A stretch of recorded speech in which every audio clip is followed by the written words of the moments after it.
What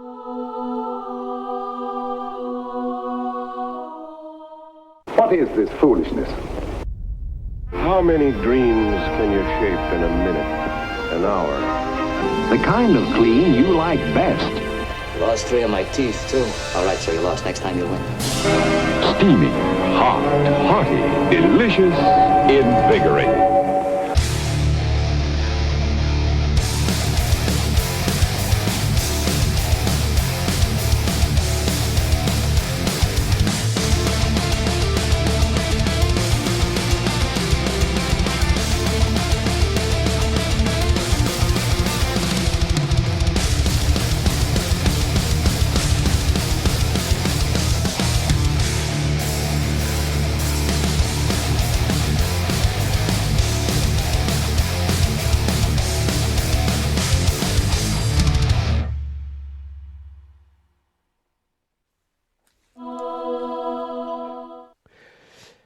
How you doing tonight?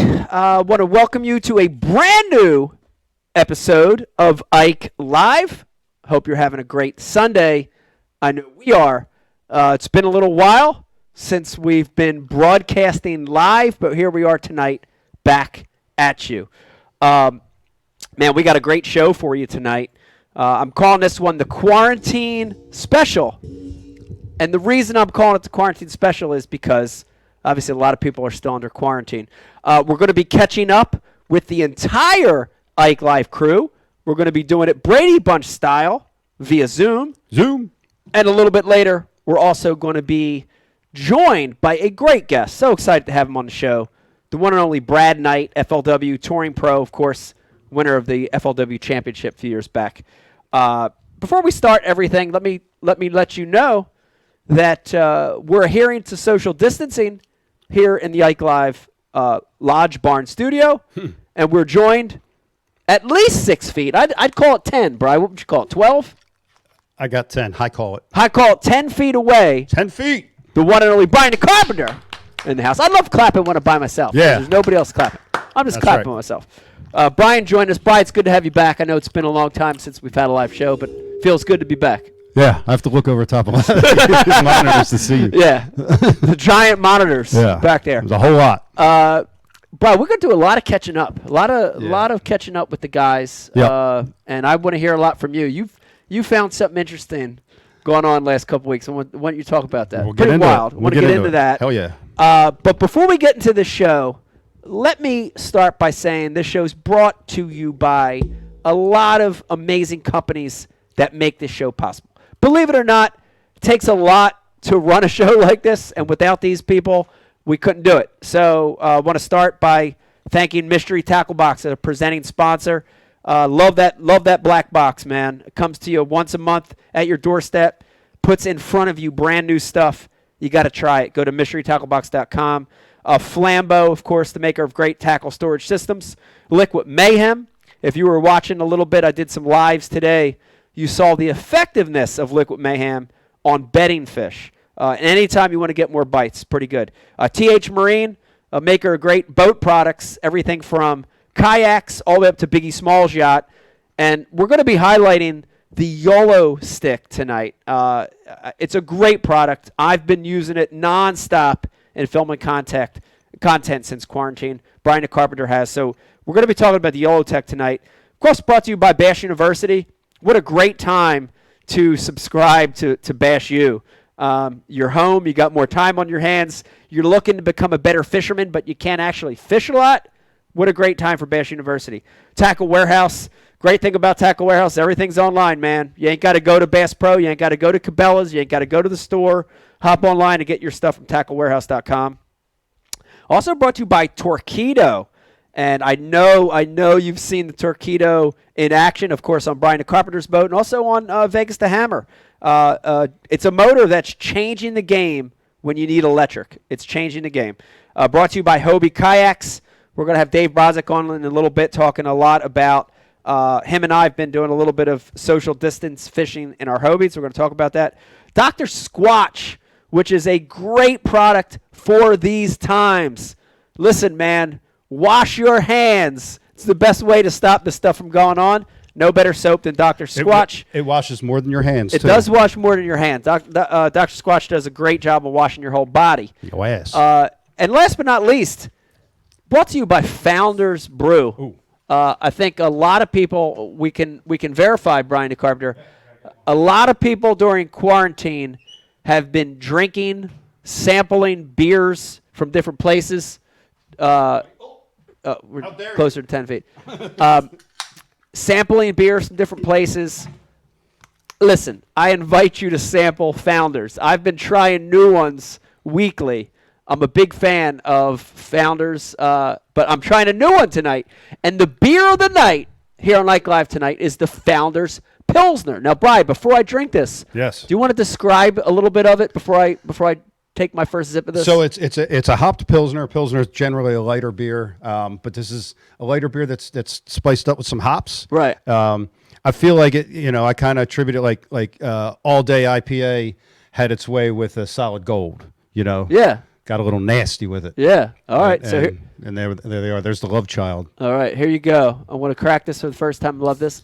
There it goes. This is my first time trying the Founders Pilsner. Salute. Wow. You're right. It's good. It's definitely light. Yep. This is the kind of beer I could see drinking. Like, it's a drinking beer. Hot, when you're hot and you need a drinking beer for the summertime, I'd recommend this. And it does have a nice little hoppy taste on the back. It's a drinking beer, which is different than a normal Pilsner, which That's I like. right. All right. Beer of the night, it's the Pilsner by Founders. It's a seasonal, so every spring they bring it out. Wow. They bust it out. Very good. Let me remind everybody also, all those great sponsors that I mentioned that support this show, they're giving great deals away for you guys, the fans of Ike Live. Ike Live's the promo code for everything. So go to our page, IkeLive.com, click on the links there, and, of course, some great promotions and discounts offered from all those companies. Let's see. Let me remind you, this is going to be a good show. This is going to be a show where we catch up with the guys. We find out what everybody's doing while they're in quarantine. We're going to be giving stuff away, including, look at that. You all know what that is, the Ike Live gift bag. I'm telling you. Listen, I've been working out a little bit. This has definitely got to be at least 20 pounds of stuff right here. I'm not kidding you. Look, I can curl this thing. Look at this. Ooh. I'm curling this. It's 20. Easy. Load it with all of our sponsored products.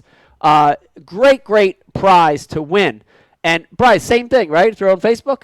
Yeah, there's a Facebook like and share contest for that bag, and so we're giving one away there. Yep. And we're also we got a trivia question coming up later in the show. Yep. And we're going to give away another bag and throw an MTB box in it for the guy who wins that. Ooh, okay. It's a good trivia question, too. That's a good Shout one. out to the Riz for that. All right, so we're giving away 2 of these tonight. So listen, stay tuned the whole night. Keep watching because you're going to have a chance to win this. First, if you're on Facebook, like and share that feed. If you like and share it, that's all you have to do. You're entered to win this bag right here. Also, Brian mentioned later in the show, we're going to be doing a trivia question. If you're the first one to get that trivia question right, you got yourself one of these, plus an MTB box. So it's going to be really good. Before we get everybody in, and I'm excited because normally in these shows, we're together, right? This is, I feel weird here because I don't have my friends sitting next to me. I got Brian 10 foot away. Everybody else is at their own homes. This is the next best thing to being here. And this is, we're going to be Zooming tonight. I call it the Brady Bunch call here with the crew. We're going to get them on in just a second. But before I do that, of course, we start every Ike Live show by thanking a lot of special people. Of course, our military, active and veterans, men and women. Thank you for what you do. We appreciate it from the bottom of our heart. EMT, firemen, policemen, doctors, anyone in the medical profession, anyone on the front lines right now with this craziness going on with this COVID stuff. Thank you. Thank you for all your work right now. And last but not least, anybody that's still working, that's still keeping this country running. That would be truck drivers, postal workers, restaurant employees, all of them. Thank you. Thank you for doing what you do. We really, really appreciate it. So let's try this Brady Bunch thing here, Brian, and see how it works. And let me remind everybody, it feels empty in this studio, but I think this is going to be the next best thing, getting them on Zoom. So let's get them on. We've got, of course, the one and only Pete Glusick, the Dean, joining us. Pete, how you doing? I'm great. You were supposed to point, Pete. There it Okay. is. Pete, good to I see you. am here, brother. Good to see you. Next to you, Pete, on my right, looks like he's lounging. He's either lounging or Melanie's got him strapped to the bed. I couldn't tell what it's doing over there. Look like he might be tied up to a bedpost. We've got Dave Brodzik joining us, a.k.a. Fathead. Hi, Dave. Dave, be muted. Unmute Dave. Damn, I didn't even start yet. I said more like chained away from the bed, like that guy in the neighborhood who's got the car on blocks. He's got the dog with the chain like right to the curb too. Yeah, that chain's right at the edge of the bed. And then below Dave, I don't know if this means anything, but Riz, Pete's over one of your shoulders and Dave's over your other shoulder, like the angel and the devil. We've got the one and only Rich, a.k.a. Riz, a.k.a. Rizzo, join us. Riz, how you doing? I'm doing well, man. Glad to be back. All Back right. live It looks like with he's the got it fellas. between their legs. You know what I mean? It's like the Riz is the Yeah, hang. you could. Yeah, if we saw the rest of their body, you'd be right between their inner thigh. Yeah, hang low. What I want to know is who's in this scenario. Who's the angel and who's the devil? Oh, That's an easy one. yeah. Pete's the angel, Dave's the devil. Yeah. I object. What? Nah, you like being the devil. Yeah, Pete, we got to have a hidden camera after the show and let the camera run, and we'll see who the devil is. Well, here's I think if Stockel was in one of these shots, it'd be an easy choice. It would be. That's Beelzebub Unlike you two, I'm not reincarnated. denying it. Yeah. Well, first of all, let me say this is nice. We had the whole crew together. Miss Rebecca should be up here in just a little bit, so we'll have the whole crew together. Excellent. I think the only one we're missing, and I want to acknowledge Zog, who is still part of the show, and hopefully as we get a little better with this technical stuff here in Zoom, we'll have Zog on as well. So shout out to Zog. I hope he's watching right now. But this is as good as it gets right now under quarantine. How do you guys feel about this? It's a little strange, but it's not bad. I think it's cool. I mean, it's here's the best part about it is I've been doing Zoom meetings every single day. Right. And, kind of getting used to this. So it's really cool that, we've been able to do it with Ike Live, and it's awesome. I haven't seen you for, 2 months, I think. Crazy. I know. I've seen you more on social media, Pete, than anything. Well, we've been busy. We've been busy on social. That's what we've been doing, and I know you have. You've set this standard. You're just killing it, crushing it over on social. And we've been busy too, a lot going on, and we even had one, that was our big deal. Is I tried to burn down our house, and that went kind of viral for the Bass University post. I had tons of comments about bad parenting, and What happened, Pete? Did Shelley ask you to boil some water? Like, I don't even know what happened. Yeah, the water caught on fire. We tried to do Jiffy Pop on the stove, and it went sideways, man. Who knew that popcorn catches on fire? Wow. That's hot corn. That's not popcorn. I know it, man. They were killing us. Like I said, there's people that it went worldwide, so you had to click the translate button from like Japanese and European dialogue in order to find out that you were a bad parent, even over there. Right. You weren't panicked enough, Pete. Right. Well, here's the thing. In quarantine, and Pete and Dave, I want to ask you both this, and Brian Carpenter too. Yep. I think this highlights. This is the most amazing time that highlights how bad your parenting really is. And I want to, Pete. That's a great story, Dave. I want to hear from you because I can personally tell you, Dave. We talked about this the other day when we were out in the kayaks, dude. I'm dumb. I'm the worst teacher in the world. Becky and I are trying to teach our kids every day. I can't teach them crap because I don't know how to do it. I can't do the math myself. I'll tell you right now, it's easy. The best way to do it is to show them what not to do.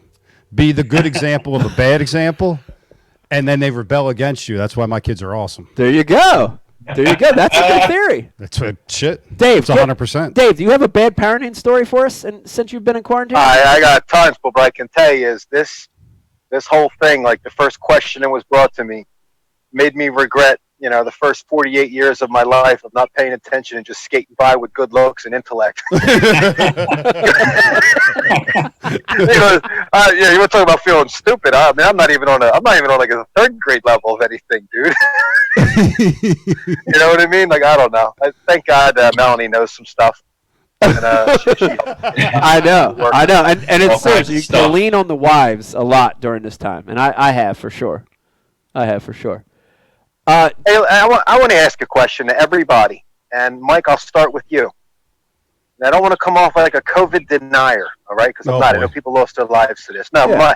Mike, do you know anybody that got it? I don't personally know anyone. I don't. Brian? Yeah, 2 people.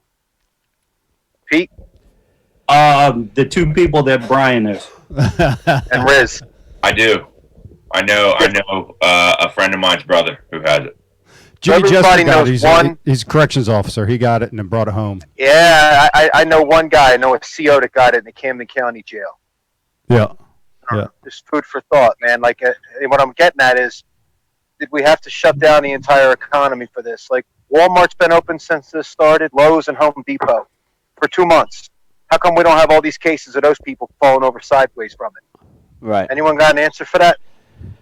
Yeah, I don't know. I don't have an answer for that. I mean, and Dave, we talked about it a little bit. We had a chance to kayak fish a few times last couple of weeks, and we talked about it. I think there are definitely things media is blowing out of proportion, and I also think there is, the facts are hard to deny when you look at the number of cases and the number of deaths. So I think there's a happy medium in there that you got to find. Yeah, it'll play itself out. We'll know more. We'll know more in the next 6 months, 9 months, a year. We'll know if we acted accordingly, if we should have done more, didn't need to do as much as we did. Maybe it's not that bad because what we're doing, quarantining, is working. I don't know. But Walmart's open But Brian, if one thing's true here, the stores that are open, everyone's going to. Those people that work there should be blown away by this if it's worth shutting down the entire economy over. Well, why aren't they falling over, man? I'm just wondering. It's just a question. I got my head worried about my own stuff, just worrying about my family, taking care of business, trying to keep some income coming in, and I'm not myself. I'm not trying to look too far into it. It's no sense. Yeah, the truth will come out. I just want to weigh in and say there. Some of those places are getting wiped out. Some of the meat packing plants are just getting wiped out. Places where people are in direct contact with each other are getting crushed. When it gets in it, it goes nuts. And I just decided to self-quarantine, and I've decided to stay in to really protect the hospital workers best I could. Because that's where I think the bottleneck was. Right, it started to loosen up a little bit now, and they're finding some optimistic treatment methods. I think that's going to be the rescue, is when they have a method that they can treat us and get us back on our feet without suffering death, or the vaccine comes through and knocks this thing down. When those things happen, that's gonna change the way everybody behaves. Yeah. But I've never seen anything like it in my lifetime. No, me either. All right, I got 2 questions for Dave Brodzik. First question: Did you invest in Zoom stock before all this? No, but I'm going to tell you what, man. I work for UPS. UPS is one of the biggest companies on the planet, right? Like, big company. They have some of the smartest people on earth working for them. When I got laid off right before the class, UPS was ahead of this 2 weeks before everybody else. Well, they just brought everybody back, which means in the next couple weeks you can be sure that everything's going to pick back up again. But no, as for Doomstock, no. And I didn't do anything, and I got blood bad, man. Like, I got smashed in the market, dude. And it's amazing how in one day you can lose, $25,000 or $30,000, and then they talk about the great gains that day, and you made like $300 back. You know what I mean, dude? Like, I don't know, man. I ever get back to even again, I'm gonna have to reconsider having everything in the market. All right, now here's my second question, Dave. There's no way in hell that mustache is real. I fished. Wait. How is that mustache real? Because I fished with you on Tuesday. It's glorious. And you had no mustache. There's no way. I had a goatee. I had a goatee. Let's do some math. No, you didn't have a goatee. Minus the chin beard. Did you have a goatee? Yeah, dude. I thought you were clean. Nah. I haven't been clean since this started, dude. Oh, UPS now don't it let makes you more have sense. UPS don't let you have a beard unless you have a religious exemption. Okay. And so I had to shit. Today was the first day back, man.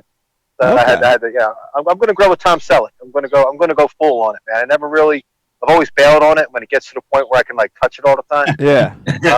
I'm going to go full Tom Selleck. I like it. All right. Younger guys that. I like the Tom Selleck look. It's all that stuff's coming back anyway. All right, I need to get a little tally here, and I want to start with Riz because I think you're going to have the highest count. And I want to go to Brian the Carpenter, and then we'll keep going. Testosterone count? What are we talking? We're not talking low T. We're not talking high T. We're talking who's been fishing. Who's been fishing? Because our whole last show, Brian, we did have a show a few weeks ago. We talked about how you can adhere to everything that's going on, self-isolation, social distancing. You can still do that in a lot of places and go fishing. And so I know we've been doing a little bit of that. So Riz, have you been fishing? How's the fishing? You've been fishing a lot. What's been going on? I've been doing about two to three like I would call full trips a week, like weekends, and then one weekday I'll try and jump out the window at 2 or 3 o'clock to get out somewhere. But aside from that, it's just been the little afternoon kind of evening 5-6 o'clock 3-hour tours. But the fishing's been good. Yeah. I've been out with you a handful of times. Yeah. We've been separate boats, obviously, but a lot of it's been really good. The fishing's fun. No tournaments though, but something cool that me and some of the guys that I fish with did is just us 5. We just throw our five names in, and we'll fish a little tournament together. There's no contact. We don't actually weigh fish on scales. We just weigh them on our Rapala scales and let them go. But even that, it kind of fills the void of competition, and it's fun. And I'll be honest, when you haven't fished a tournament in months and months and months, and like this is coming off of so winter leagues rolled right into the beginning of the season this year, and winter leagues rolled pretty much right into the beginning of the classic. And we were fishing every weekend, just me and all my buddies and everything, and so that all stopped. But now, man, when we're just doing these little 5-man deals, it feels like it's like the classic for us. Bragging rights is that big time stake here. So that's kind of what we've been up to. But yeah. All right, now here's the thing, Riz, and I want you to let people know this. The few times that we fished together, you would think in your mind, right now during quarantine, there's not that many people fishing, right? Like that's the first thing you think about. You think everybody's home, people are scared, dude, I ain't never seen more boats at the boat ramp on a weekday at the Susquehanna Flats or at Rainbow or Parvin, Elmer. I mean, shoot, we've drove to Elmer. There's a little grocery store. We had to restock the one day. And Becky goes in. She's got her mask on. She goes in. We drive past Elmer. There's like 20 boats on Elmer. I never saw 20 boats on Elmer. Talk about that, Riz. There's a lot of people fishing right now. Probably more than if the stuff wasn't going on. Yeah, no, for sure. There's a lot of people out there on the water, which is cool. It's great that the sport is growing and it's getting some traction. But there's a lot of boats on the water. The fish are getting pressure, and I'm just gonna throw a little PSA out there right now. Uh-huh. The fish are starting to spawn, guys. So especially my fellow Chesapeake Bay anglers, if we don't have fellow Americans. yeah, we don't have a real good reason to be boxing these fish up down on the bay, man. Let's let these things go. Let's let them get back down there on the beds and do their thing, because it could be this quarantine. I'm trying to see things glass half full on this, and one of the things is that if the fish aren't getting tournament fished for, they might have a chance at a better spawn, and 2 or 3 years down the road, hey, it might pay off for us. So let's, even though the pressure's there, let's let them spawn. Let's let them do their thing. That's a good one. I'd agree with that. Brian Carpenter, I want to switch to you because I have the inside line, but I want you to let everybody know. You've been fishing. You've continued to fish a little bit. Yeah, I said screw bass. Yeah, tell me about this, because this is interesting. And Pete, listen to this, because I know you're a bass head like me, and a lot of times we'll get sidetracked to where all you think about is bass. At Bass University, of course, it's our job there to instruct largemouth, smallmouth, spotted bass. But, Brian, you started some other fishing, and you're kind of hooked on it. I am. Yeah, so I'm working down the shore. I got a shore house down in Ocean City, New Jersey that we're working on, and it's unoccupied right now, which is outstanding, with what's going on. For me, I'm a contractor. I do residential, contracting. And so when the quarantine hit, when this stuff started to happen, I took a big hit. Everybody's like, all that work, is on hold. So fortunately, I was able to find a few places I could work. And so we're down there, and I got a tip about, this, doing a little striper fishing. Yeah. And I mean, I know it's there. I've always known it's there. I just never really got dialed into the salt that much, but it's cool. I mean, I was out last night. I went out last night and was out from 8 to about 2 a.m. Night trips. Yeah, night trips. Yeah. Fishing the bridges at night.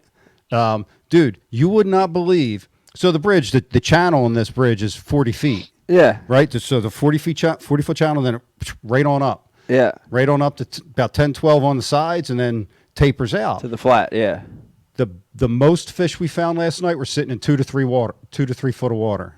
Wow. Shallow. And sitting right on the shadow lines, because the bridges are lit up, so they're right on that shadow line, and it's wild, man. Just when that tide got right, they're just blowing up all over the surface, blowing up on these little glass minnows. Wow. It's cool, man. So out there throwing little swim baits, little 3-inch swim baits. Yeah. The missile bait Shockwave. Shockwave's a good one. Yeah, I prefer that over Kitech for this deal. And it's fun, dude. We'll throw bass rods. Are you out there in the Ike Live boat doing this, Brian? I was. And there's awesome. There's a boat wash. There's a car wash right there. So I'm washing it. I like it. I like it. You got to do what you got to do. Brian, keep that boat in the salt for me so my prophecy comes true in about 6 months. I came back at the perfect time to hear that, Dave. Right, Beck just walked in. She loves your jokes. Yeah, and everybody, Becky just joined us. Just in time. Here's the thing, though, Dave. Thank you, Dave. Dave, here's the thing. If you want to talk about a testament for a product, this is a good one, right? Torquedo's one of the great supporters of the show. Dude, put it through the ringer. See? I'm putting it through the ringer. See what she's got. I like it. It's got an anode on it. Yeah. To all the corrosion of the salt. So it has that on it, and dude, I'm out in the salt. Wow, that's awesome. Making it happen, just like this. Now, like Brian, I want you to swear on Rick Tockett's life. Okay. You're going to tell the truth when I ask you this question. Rick Tockett. We'll see. What's the question? At 2 a.m. after you've done whatever on there. Yeah, no, I didn't watch it last night. Are you exactly? But it was raining. The rain took care. I watched it the other 3 times I pulled it out of the water. No, actually, last night I was in Seniors Ranger, so I went out with Big Dave and his Ranger. Shout out to Big Dave. Oh, that's awesome. Yeah, so I got him putting his Ranger in the salt. Shout out to Senior. All right, so Brian's been a little striper escapades, which I like that. Different species, something pulling it's back. Fun, yes. Pete, fill us in, because I know you've been self-quarantining a lot at home, but I see you do a little fishing here and there. Tell us a little bit about some of your trips. Yeah, it's it's been the least amount of fishing that I've ever done up to this point, I think, in my life. I actually was out on the Delaware River with my buddy Craig, and that was the only day that I've been out in a boat. That was in February, warm day in February. And I haven't been out. I've been to ponds a few times, just, catching fish in the early pre-spawn. And that's it, man. That's it. I have not been fishing. And it's kind of, I miss it. I hate that I'm not fishing that much, but that's the bad part. The good part is, oh my God, I can't wait to go. Yeah. Like, I am so looking forward to putting in days like Riz is out light to light or dark to dark kind of thing. And, I just can't wait. I'm working on tackle. I'm ordering tackle. I'm getting myself prepared. I'm looking forward to tournaments. I hope we get to fish them, coming up. My first one's in July. I hope I get to fish it. And, I'm so psyched. I'm really psyched about the season. So that's what I've been doing. But it's been quiet. Pete, if you're trying to get on that Riz tour, you better get a trust fund first before you try to put Riz time in on the water, bro.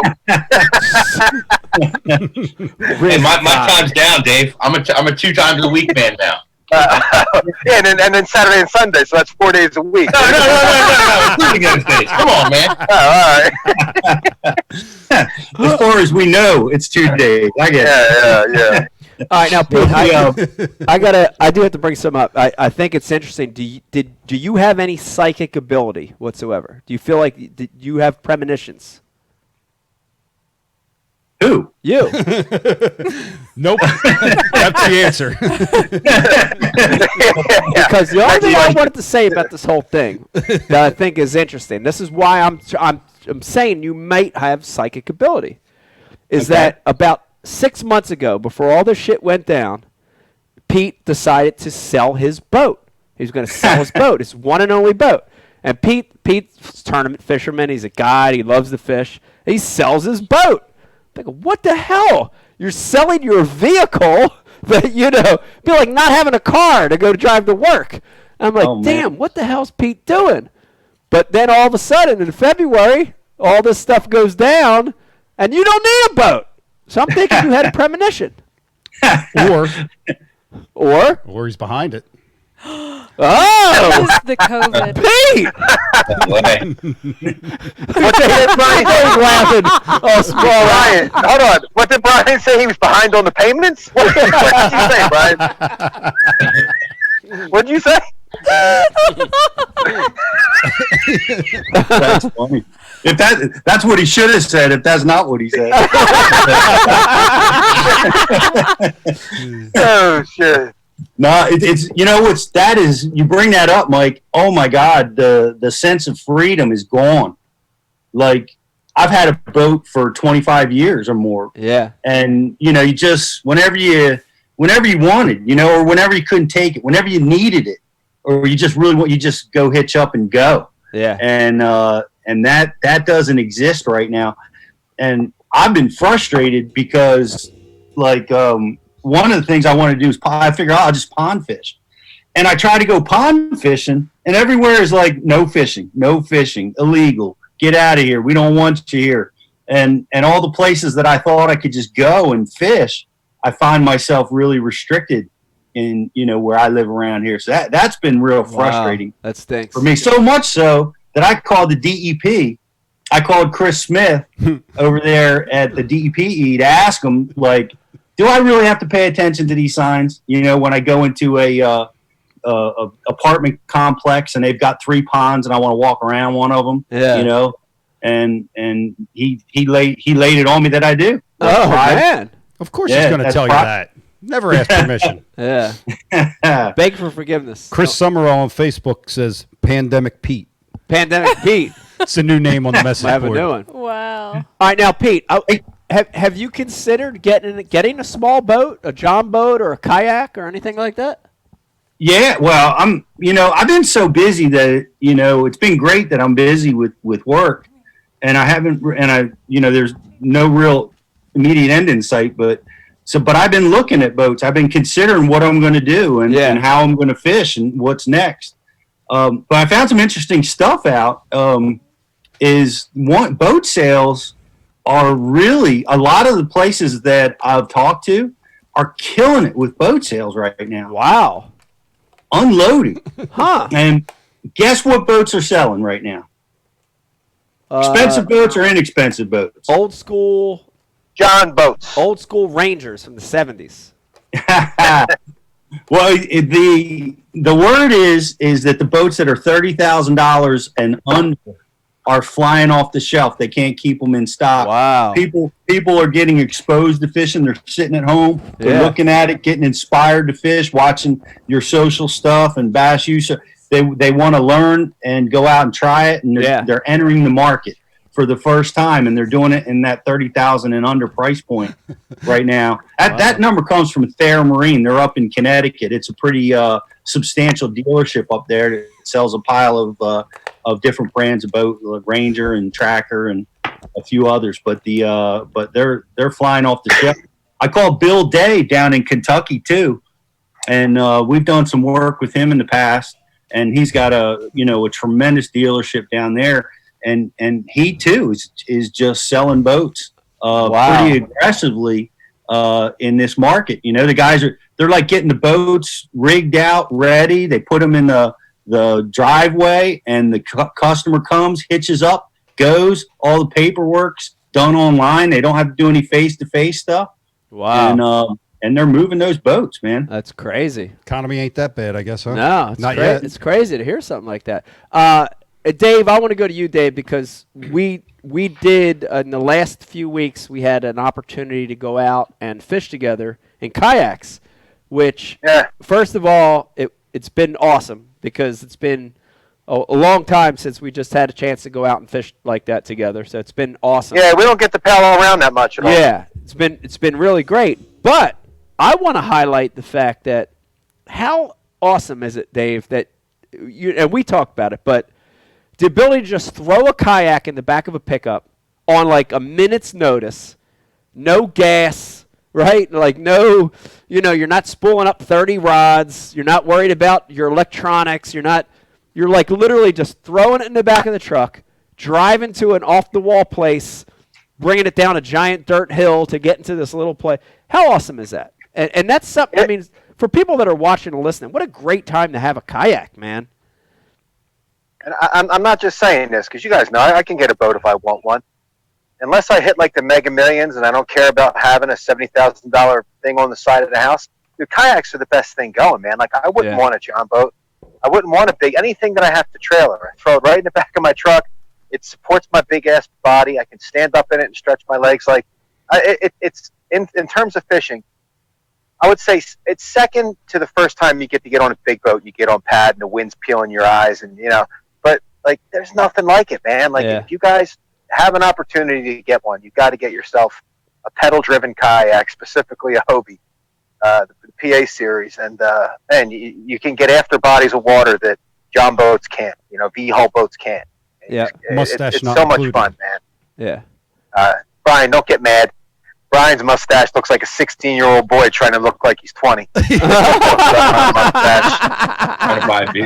what? Hey, Brian, I didn't know if you recognize this. Riz talked about the classic. I was wondering if you had one of these, Brian. Oh! No. Wow. Dave, hold on. Let's get a full zoom in there on Dave. Just to let people know that are watching it. They're saying, what the hell is this thing? Hold on. If I'm not mistaken, call me click, click.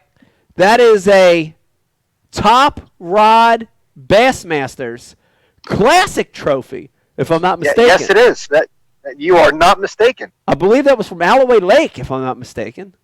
You're absolutely not mistaken. Wow. All right, Brian. And Dave has no remorse that he came in on my spot. Spot sucker. Come on. Cedar side. No. Cedar side. I found that. Listen, there was a situation. I was there first.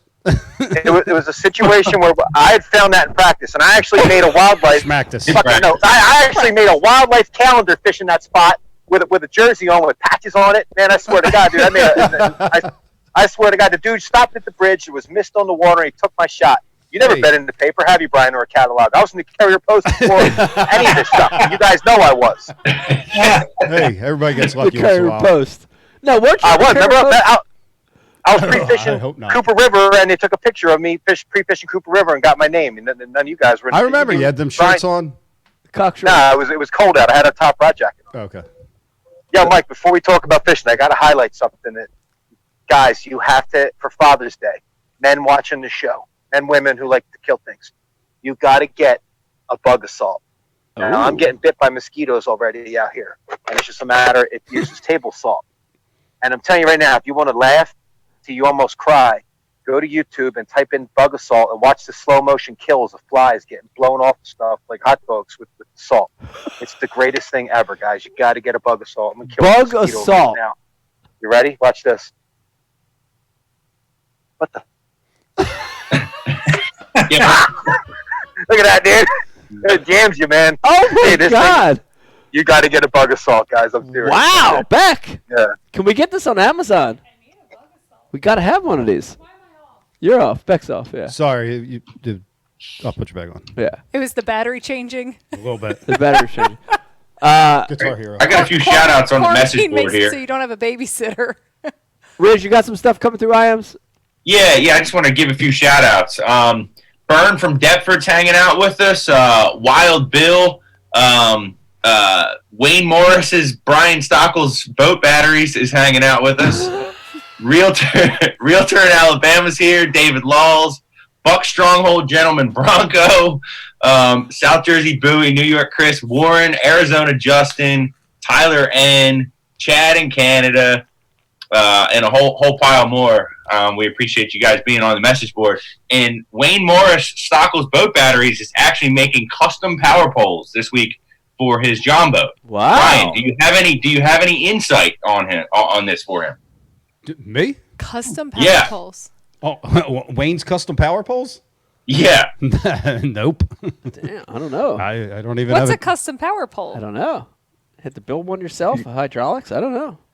PVC pipe. PVC pipe jammed in the bottom. Big. I mean, like custom, Big- like you're just going to spray paint your power pole, or like custom, Nah, like you be building with. He be building.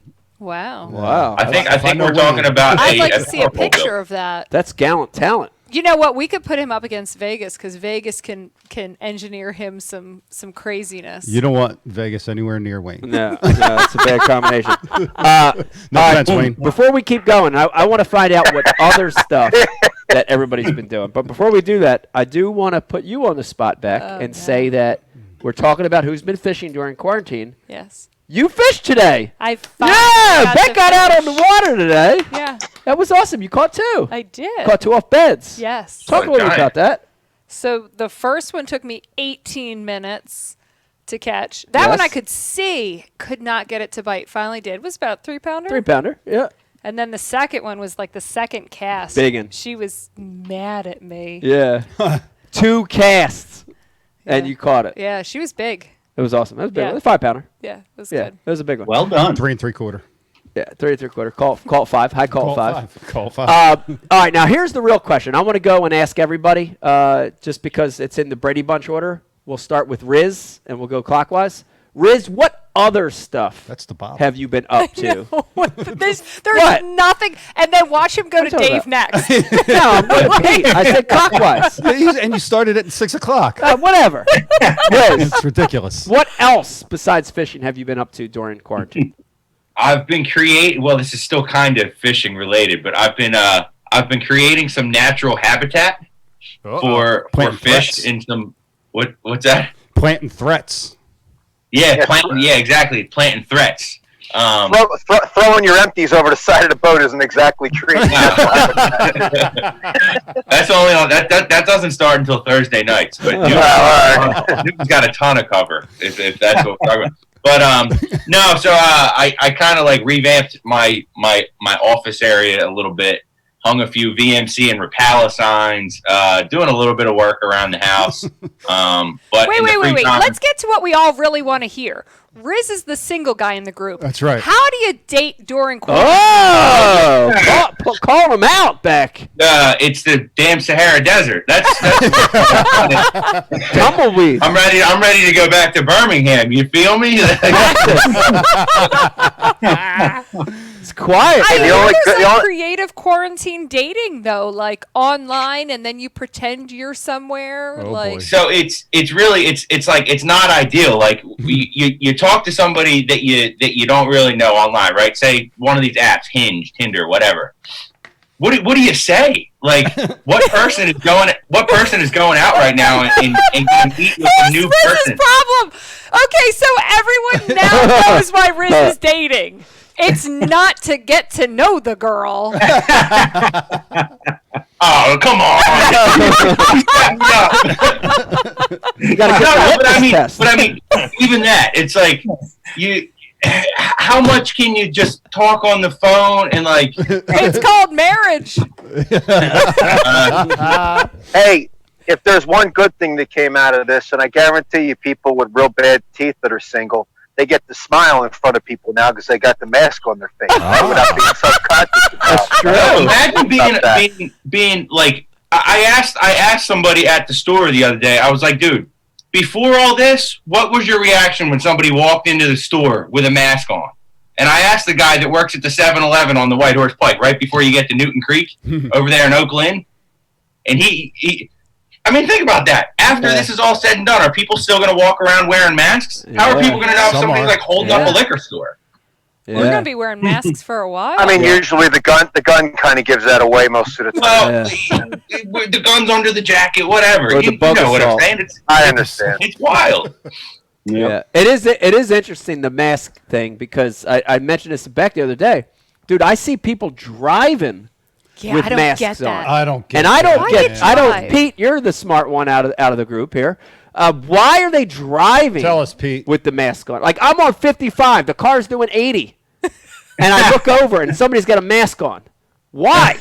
Well, they clearly can't get COVID while they're driving 70 on 55 By themselves. by themselves. Well, the deal in the mask, it's not preventing you from getting COVID.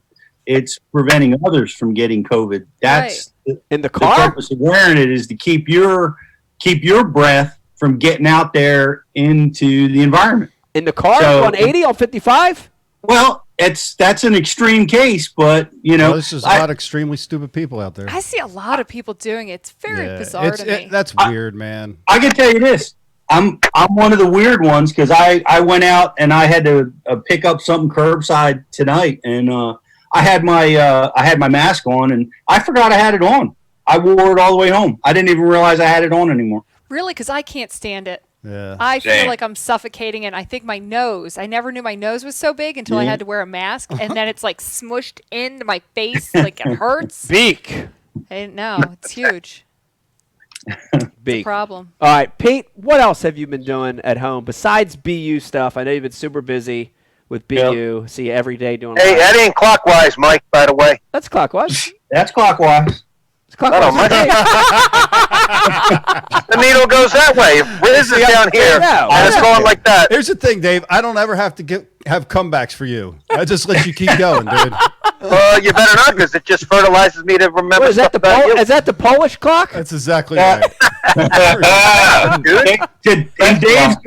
In Dave's defense, he's looking at a Zoom screen, and it would be counterclockwise to go to me. There's no Or defense. it should be well, anyway, it's Thank you, Pete. it's sideways. But I'm Couple looking of at. I Well, got. hold on. You know what? Brian just learned how to do this 30 minutes ago. I was on the conference call. He didn't know I was there. He didn't even know what he was doing. Andy from Straight Cast showed him what buttons to push. Brian turned the camera at the computer, and then Andy had to tell him on that what to push.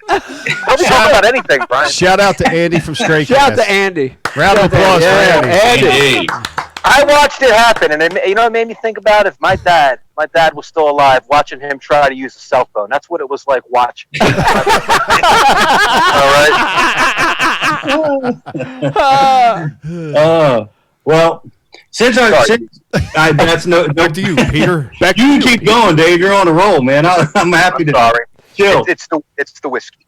Yep. All right. Well, the best thing that I've learned in this period of time just happened, that Rich wants a little less talk and a little more action. Yeah. That's right. Let's talk more action. Right. It's a great song.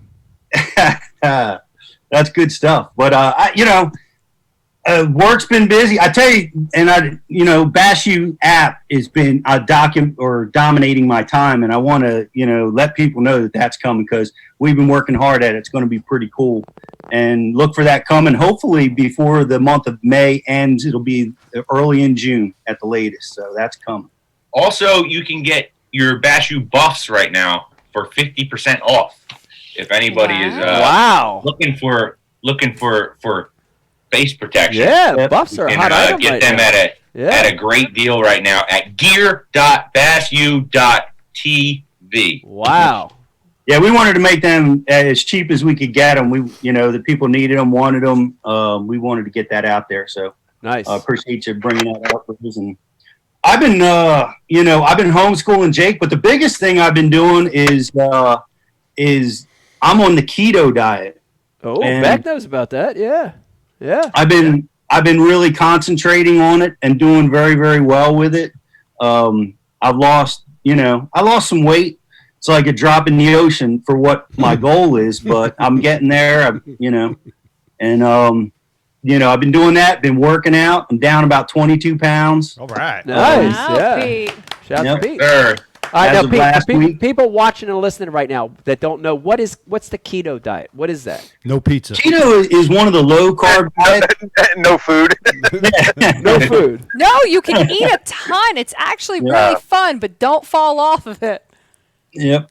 Yeah, that's the big part is you got to be steady, and because you got to start over again if you cheat with sugar or carbs or that kind of stuff. But if you stay focused, it works really well. It's cool, man. You get to eat, all proteins are on it, fish, beef, pork, chicken, all that stuff. And if you like peanut butter and cheese and stuff, it's actually pretty good. So what happens is you basically cut out carbs and sugars because your body fuels itself off of carbs. That's what our body naturally does. So by cutting out the carbs and the sugars turn to carbs, your body turns to ketosis state, which means that it burns fat. So you can eat fat, you can eat cheese, you can eat your proteins, you can eat all that, and the body burns the fats. Your body's actually much more efficient that way, and it burns more of the fat, and you can lose weight. The hard part is staying with it, because the first time a roll comes under your nose, you can't have a sandwich. A roll. Sandwich. You actually can. There's keto bread, because I made keto biscuits, and they're really good. Keto but you have to cheesesteak. be very cautious, because you can only have, I think it's like 50 grams of carbs all day. You have to stay underneath that, so you have to count them. Yeah, you're even less than that early in ketosis. You try to keep it low, but then as you're in it a while, you can let your carbs go up a little bit. But it's really limited on the vegetables and the fruits that you can eat. But it's done a lot for me. I want to give a shout out to this Thomas DeLauer. That's a good page. That dude's jacked. Yeah, he is, and he was like me. He was up in the pushing 300 pounds, and he pulled it all off, and he did it through the keto diet. He's a really bright guy, and talk about the science of it. And I subscribe to him on YouTube. Helps keep me motivated and staying focused. And Shelly and Jake have been really great about it and helping me with the program. And other than that, I'm on beachbody.com. I subscribe there. That's where I'm getting my workout. Yeah. Sorry. You're working out you're working out to the TV? I am. I'm working. I'm working out to the TV, man. I mean, they're nice. Oh, come on. Listen, let me ask Becky and Pete. All right. Before California people had to feel good about themselves by renaming that diet, what was that diet originally called? I'm going to tell you, it was created by Dr. Atkins. It was the Atkins diet, and they had to go call it keto. Yep, the Atkins diet.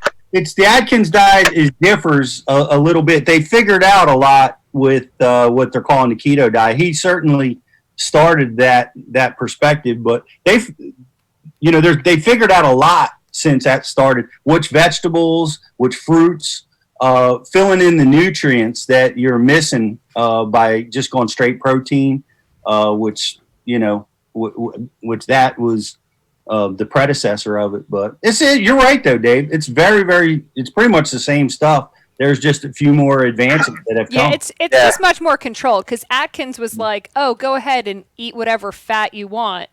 And people like literally died of high cholesterol because they thought they could just eat cheese and burgers all day long. Woo! This is much more That's like my kind of diet. Cheese and burger. It's much more balanced. My kind of diet. So Thomas DeLauer talks about this a lot. A lot of people do. It's becoming, the health craze is all about grass-fed beef. It's about, making sure that your meat sources, your protein sources are coming, from organic sources, because all that, the medicines that they use in the animals, the types of food that they use to feed them is accumulating in a lot of the fat stores in the animals, and you're consuming that. It's adding to inflammation in the body, and it has a lot of really negative health effects. So, I'm really searching, trying to find the stuff, salmon that's, coming from certain sources. I use whole foods. The only problem is it's freaking expensive, dude. I mean, to get that organic fed stuff, that grass fed stuff, it's sometimes twice as much. Let me jump in and say this real quick, just because as you were talking, Pete, it made me think of this. First thing I want to say is shout out to Aaron Martins for going through 2 surgeries. He's on the backside of it now. He's got a long road ahead of him, but we're thinking about Aaron, great friend of all of us, and especially the show. But Becky and I were talking about this. We know now 2 people, Aaron being the second, that had brain cancer, diagnosed with brain cancer, and had surgery and all this stuff that Aaron's gone through. And they're both the healthiest people you could imagine, right? Like, look at Aaron. Dude, Aaron is like the poster child for being healthy. He runs, he works out, he eats right. I remember talking to him about like diet, Pete, like what we're having, conversation like we're having. Dude, he had it down to the science. Aaron. Aaron wouldn't even use deodorant, and he thought that it would do something bad. No, serious. He would only use like that organic. Yeah, like he wouldn't use the because it had like iron or I can't remember what it was, like because he researched it and it potentially could like harm your body. Yeah, it was aluminum. I mean, so Aaron is probably one of the most like cautious people, and it's funny because my girlfriend, who is going through the same thing, is exactly the same way. Right. Like very cautious about what she's put in her body, always. Right. And it is so crazy to us that like, how are these the 2 people who have brain cancer? Right. So I know, Pete, there's an element of, like weight loss and health that comes with these diets.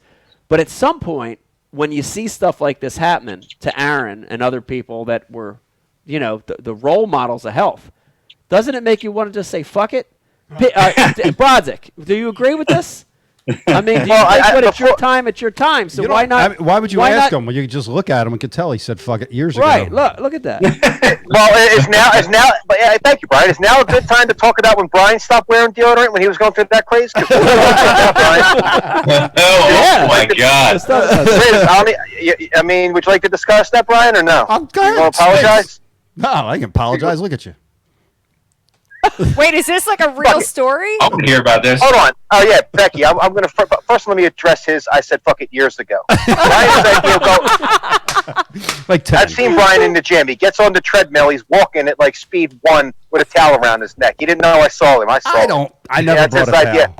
He doesn't even go over to the dumbbells. He just does the machines with the cables. He don't even go and swing free weights. So, Brian, don't talk about fucking. All right? You're Look at that, dude. That's a banger right there, bro. All right, that ain't the banger. Speaking of this, I hung one other thing I did over this little thing is I hung a heavy bag in my basement, and the heavy bag made it through. It went down in the 4th round. In about 24 seconds in, it fell out of the ceiling. So bad place. I need. What BTC did you hang it to?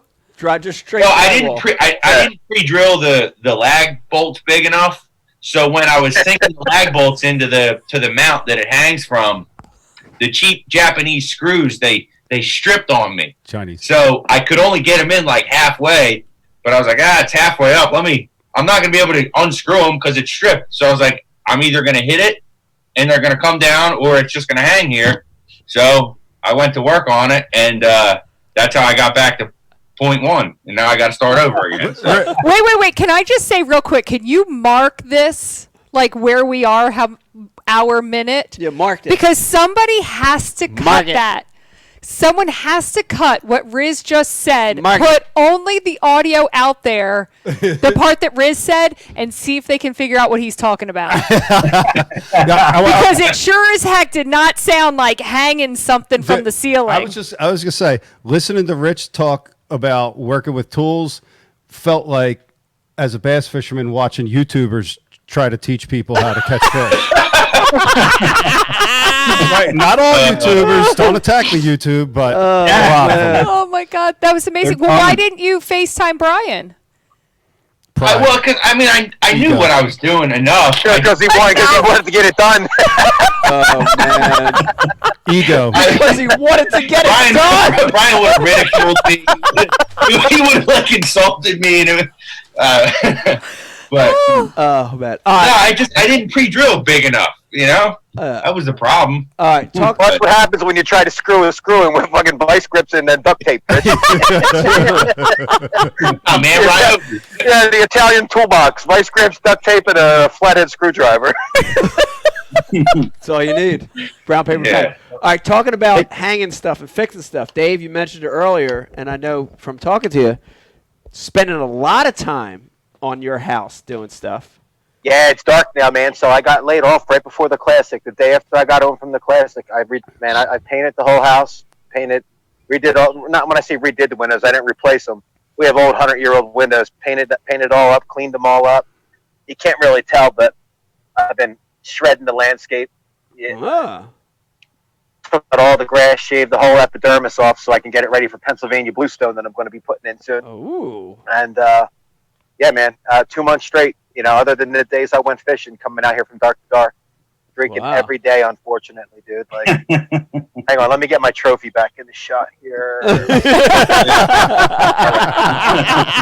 All downhill. Yeah, man.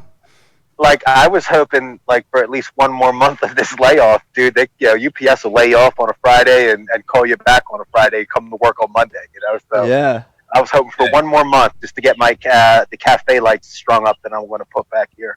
I got like 7 strands I'm going to run across the yard, and I just ran out of time with that. I got about $1,500 worth of garden lights I got to hook up still. And yeah, now I'm going to have a big UFC outdoor fight party here, probably in July, because I know Becky's terrified of this virus canceling everything. I'll have to just move the party over here. Oh, by the way, that's a good segue. We have a trivia question for tonight that my man, the Riz right there, came up with. Ooh. And screw it, let's do that right now. Who was the first MMA fighter ever on Ike Live? Now, there's been several. Who was the first? Doesn't have to be a professional. Okay. But, I know that answer. That is a good one. Yeah, and we're giving away the Ike Live gift bag and a mystery tackle box, which we will be opening up later and pilfering. There you go.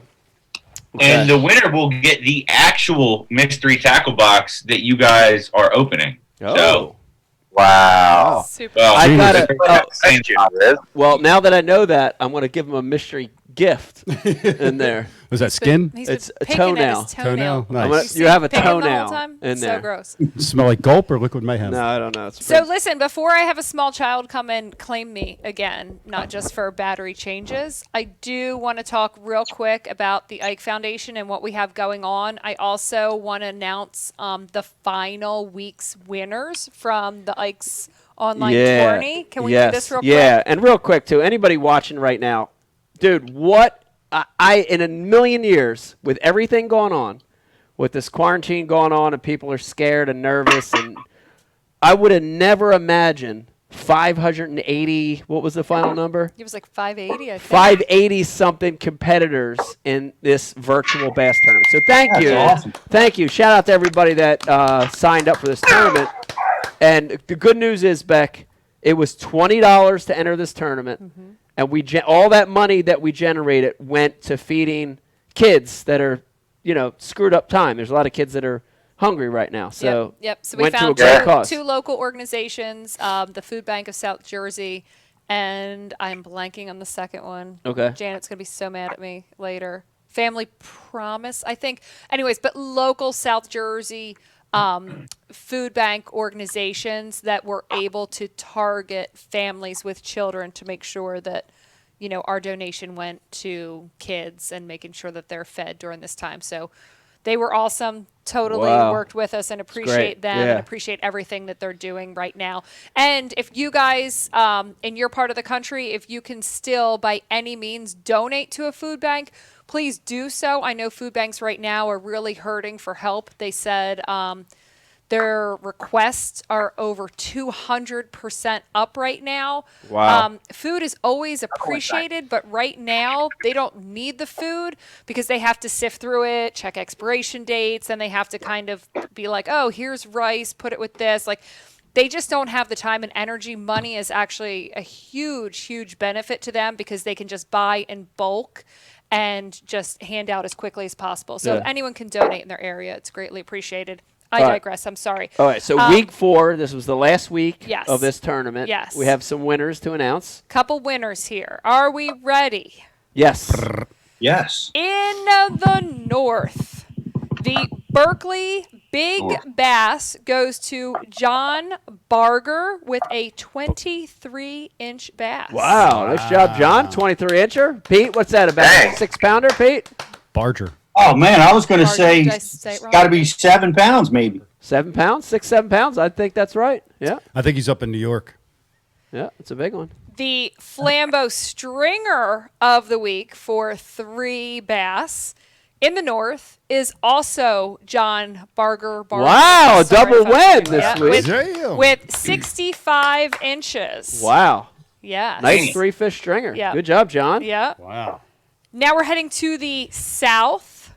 The Berkeley Big Bass in the south is Joshua Honeycutt with a 23.75 Wow. inch bass. Nice one. Joshua, good job. Big one. Joshua. And the Flambeau. I would have thought that'd been much bigger. I know. That's only a half-inch bigger than the north. It's I interesting. know. Huh. All right, but what's the 3-fish stringer? The 3-fish stringer for the south is Scott Wold with 66.25 inches. That's a good accumulation of size there. Yeah. Nice job. Yeah. So someone will be reaching out to you to get your address so we can send you your prizes. Yep.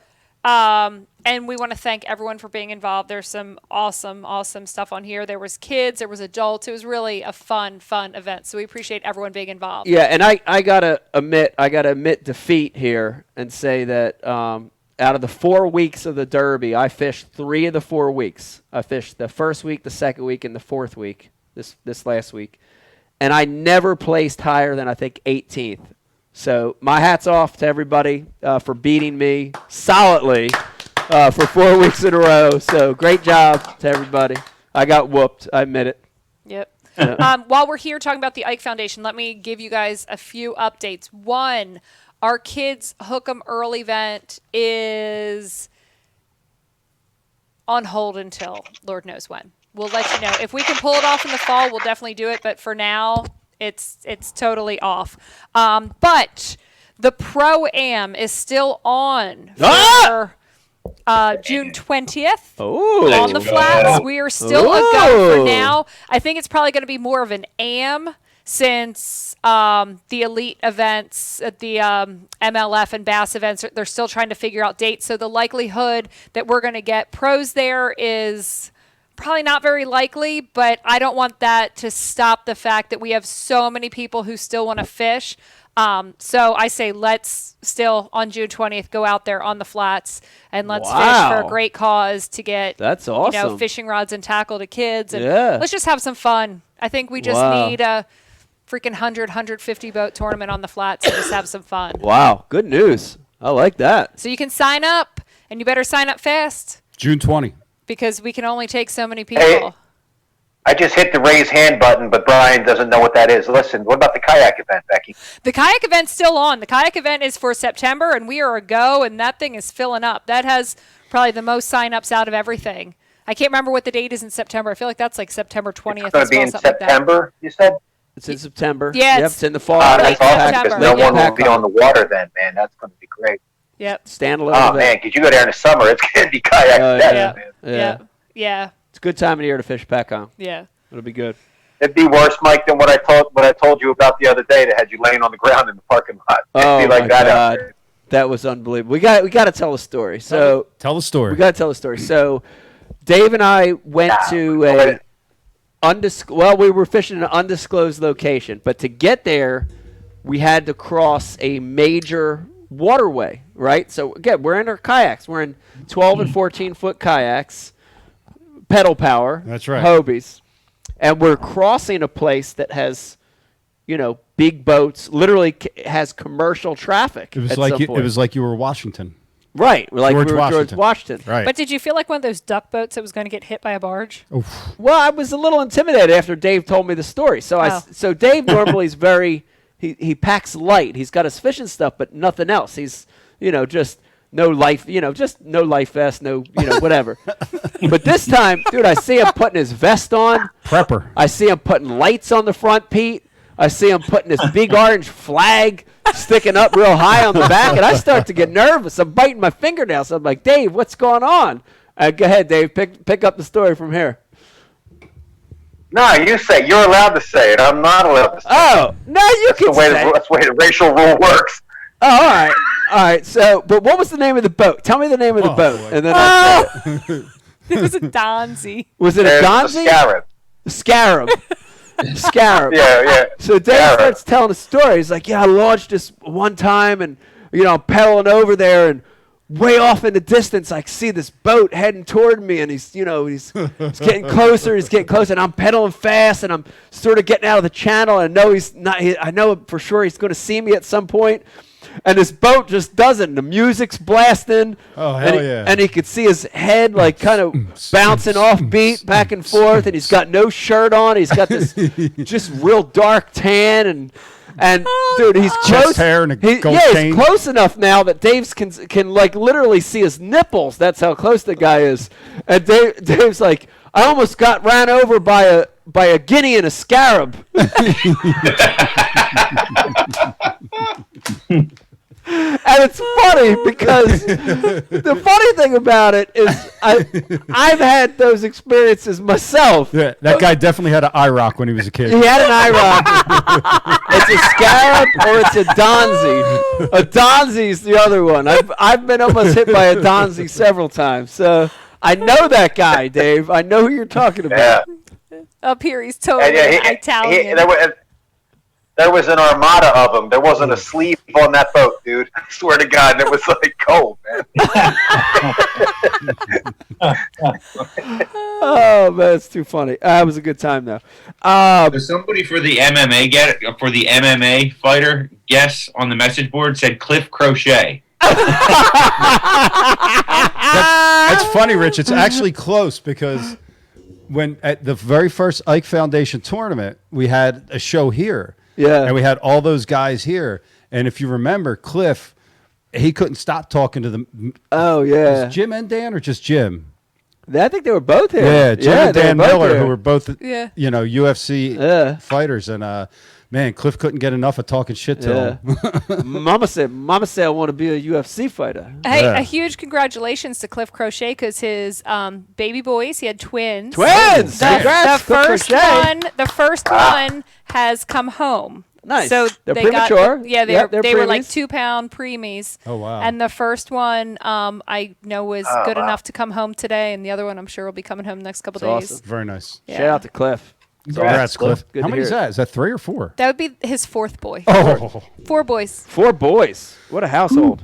Tie a knot on it, Cliff. So we still don't have a winner on this on the trivia question here, guys. So Let it rock. Wow. Here's a clue. He might not be a professional fighter. He might even be a professional fisherman. Oh, hints from Brian the Garber. Big clue. get back in the archives, folks. IkeLive.com. Yeah. Big hints. I do want to bring up one story real quick. Dave or Brian, tell me the story because we talked about it earlier. Riz, you said you were.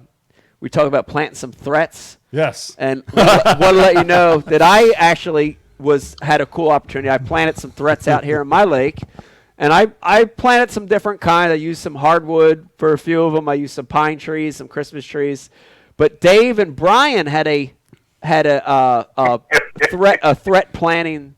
Yeah, so story. Let me I jump in. Hear about this. All right, so here it goes. So Cooper River, Top Rod Bassmasters, the club that me, Dave, and Mike started way back in the day in like 1991 or something. Well, they had this event on Cooper River, this big tournament, the biggest buddy tournament in our area, and you know it was a good sized purse. So the banks are barren at Cooper River, and if you can find some offshore stuff, off the bank stuff, it's super key. So me and Dave were like, hey, let's plant some stuff. You know, we'll get out there a week and a half, whatever, 2 weeks ahead of time. We'll plant some stuff. All right, cool. So I'm like, dude, I got the cinder block. I'll get the cinder block. We'll go there. We'll load the cinder block on the boat. Cinder block. Get some rope. Dave, you're in charge of rope. I got the block. I got the block off a job site, whatever. And we'll just go down the bank, grab some shit, pull it off the bank, tie it up, mark it, drop it. We go there to do it. Dave shows up with freaking twine.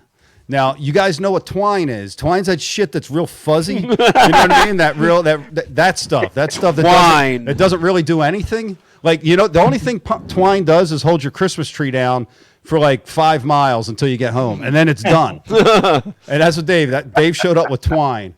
So, needless to say, I object. Go ahead. You know this is true. I'm preparing my defense. Go ahead. Trophies on the wall. So, needless to say, the event happens, and like a couple days before, there was big rain. There was a big weather event, and the place flooded. There was current, and all our shit was gone. Gone because of Dave's twine. All that work washed down the drain. Oh, there we go. Dude, another trophy. You can't do rope right, Dave. There's a trophy from Riz. What do we got there? Cooper River? That's 2017 Bass Bowl, Union Lake 1421. There you go. That's a sack. Wow. And who was the first person to name those tournaments Bass Bowl? I don't know. If I don't do anything right, Brian, for the rest of my life, I did something right over top of my left shoulder, right on the wall. You see it? I see that. I don't know what it is. Okay.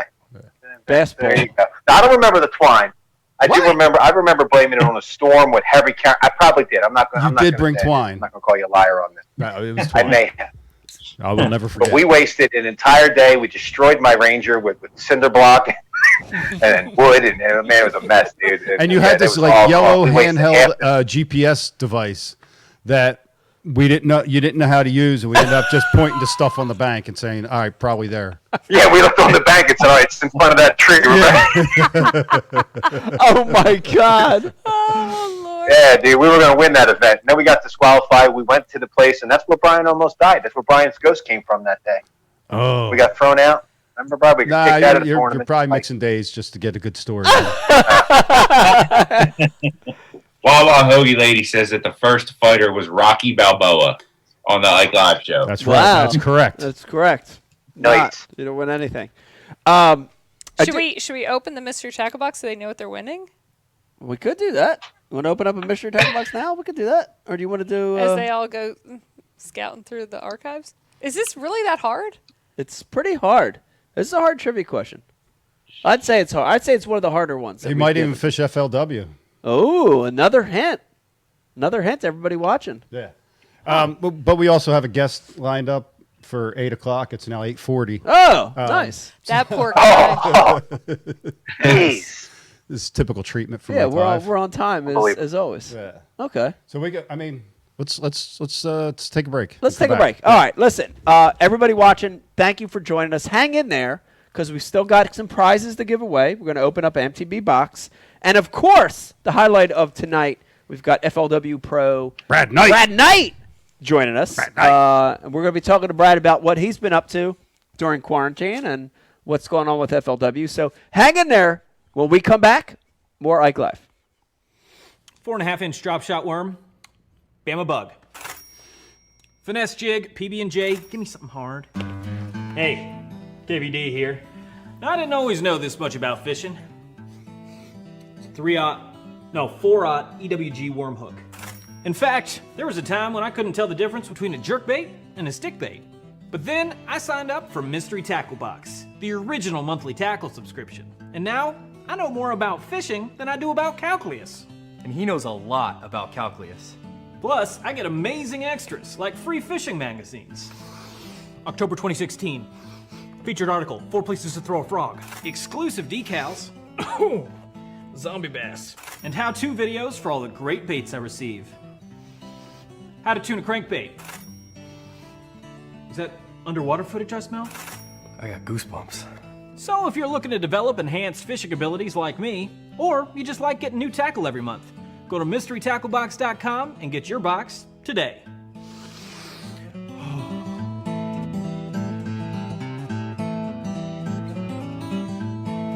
Ooh, live minnows. Is it lunchtime already? Nature's candy. Oh, is he in my pocket? There's a special place in our hearts for the tools of the trade. They're what we prep for a good day on the water. They're what we clean after a good day in the field. Flambeau's patented Z-Rust technology protects the gear of today from rust and corrosion. Z-Rust, for the performance of tomorrow. Preserve, perform, repeat.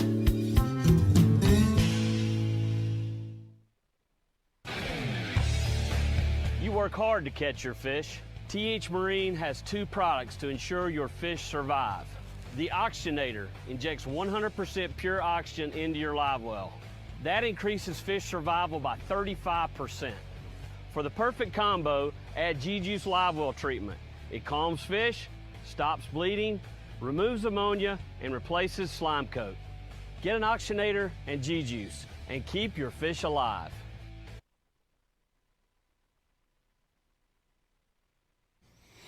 Four and a half inch drop shot worm, Bama bug. Finesse jig, PB&J, give me something hard. Hey, KVD here. Now, I didn't always know this much about fishing. 4-aught EWG worm hook. In fact, there was a time when I couldn't tell the difference between a jerkbait and a stickbait. But then I signed up for Mystery Tackle Box, the original monthly tackle subscription. And now I know more about fishing than I do about calculus.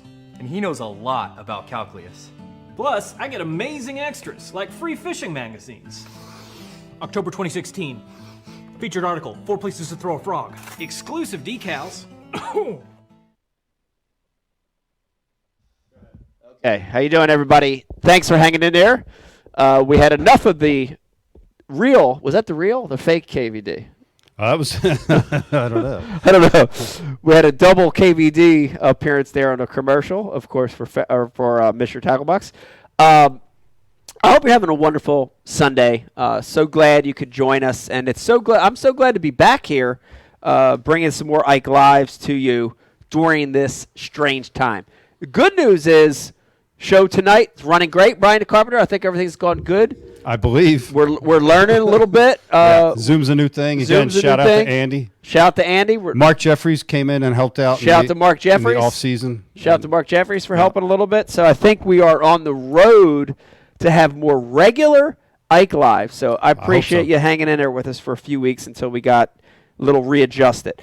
Also, want to thank the whole crew for taking time tonight. Of course, we've got them here chiming back in with us. We've got Riz, we've got Pete Glusick, and of course Dave Brodzik, a.k.a. Fathead, a.k.a. Stormtrooper, join us tonight. It was nice to hear from those guys too, Brian, and get an update on what's been going on. But listen, here's the highlight of the show tonight, and I'm so glad to have this guy on. I've been really, really anxious to have him on the show for a long time, and finally, in all this craziness of COVID, we've got a chance to track him down, and I think we've got him on now, Bri. We've got him ready. Joining us now live, FLW Pro, of course, FLW championship champion, biggest event in the world, besides the Bassmaster Classic probably. Won that a few years back. The one and only Brad Knight joining us tonight on Ike Live. Brad, how you doing? I'm doing good. Thanks for having me on. Oh, Brad, thanks for coming on. First things first. We all talked for over an hour, on how weird and strange and awkward these last couple months have been how are you dealing with it? How are you and the family holding up during this time? What's going on at your household? Well, it's really been crazy for me because this has been the first spring that I've spent at my house in the last, 12 or 15 years. Yeah. Like all the tour guys, I had to mow my yard in April this year. That's maybe the first time I've ever done that. So that was a little bit weird. Yeah. But it's really, we've been making the most of it. We'd obviously like to all be having a normal tour season, but, I've been fishing a lot around the house, spent a lot of time crappie fishing. And recently the water level is starting to come up here on the Tennessee River. So bass are getting really shallow. So I'm going to kind of start kicking things over into bass fishing gear a little bit. Yeah, I think that's one of the silver linings of all this. I mean, there's so many things that aren't great about what happened that are negative, Sure. Bad repercussions of what's going on. But I think one of the silver linings, you hit it on the head, which is a lot more family time, a lot of time at home. That's a cool thing. That's special. Yeah, and I think what's really cool for me is I've seen a lot of people outside, families, been in the outdoors, whether it's been hiking, fishing, just whatever. You say bike riding, that's been a big thing. So maybe putting the phones down and getting out from in front of the television and spending some time outdoors has kind of been a pretty good wake-up call for everybody. Yeah. Now, I got to admit to you, I got to admit to you, Brad, I'm going to admit it to you, and I'm going to admit it to everybody watching and Brian here tonight, that it's been the same for me. Exactly what you said. I hadn't fished around the house this much in the spring. I've been sight fishing on my home lake, which I haven't done in years. Right. Family time's been great. I'm almost at the point where there's a part of me that really does miss tournament fishing. I'm a competitor, like all the pros. I want to compete. But there's a part of me that's like, man, this is nice. This is nice not getting in the truck, not going 30,000 miles a year, not worrying about points and pounds and all that. Do you have a little bit of that, or is that not even entered into your mind whatsoever? Oh, 100%. I agree. This may be a dangerous thing for a lot of tour guys to kind of realize what we've been missing. And that's one thing I've talked to a couple of my friends about. It's almost like we live a more normal lifestyle. I mean, from January to August, everything for us is a blur. And now kind of being at home and kind of living more of that traditional lifestyle is kind of nice. I kind of enjoy it, but I definitely yearn to compete and be on the tournament trail and get to do all that stuff. But man, I'm not going to lie. It's been nice being able to spend April and May around the house. Yeah. Yeah. Super nice. Now, I want to talk to you a little bit about the adjustments because, in the last, 4 to 6 weeks, without the tournament venues there for us, with that outlet gone, disappeared virtually. How have you been handling the business side of the sport? What's changed for you in your daily routine with sponsors and promotions and all that stuff? Really not a lot more. Probably should be more, but it's more social media stuff. But that's really all that we've been able to do. Relationship wise, just make connections and help out where you can. But other than that, that's really been about it for me.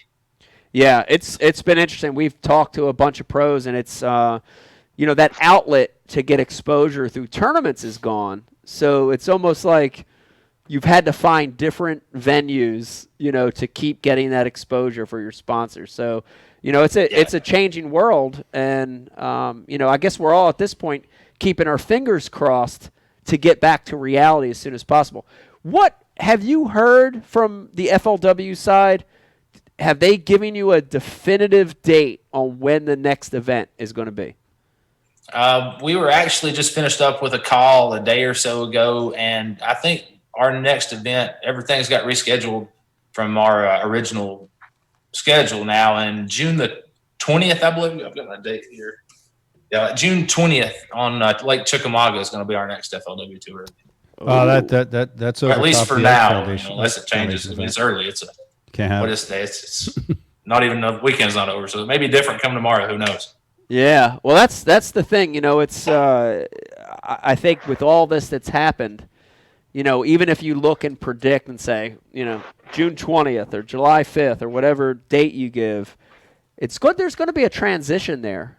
Do you think, Brad, will things at FLW totally go back to normal with all this happening, right? Because FLW and BASS, unlike MLF, you've got a official with you, a marshal with you. You've got a lot of interaction with other guys through a bag line, through weigh-ins, through a stage.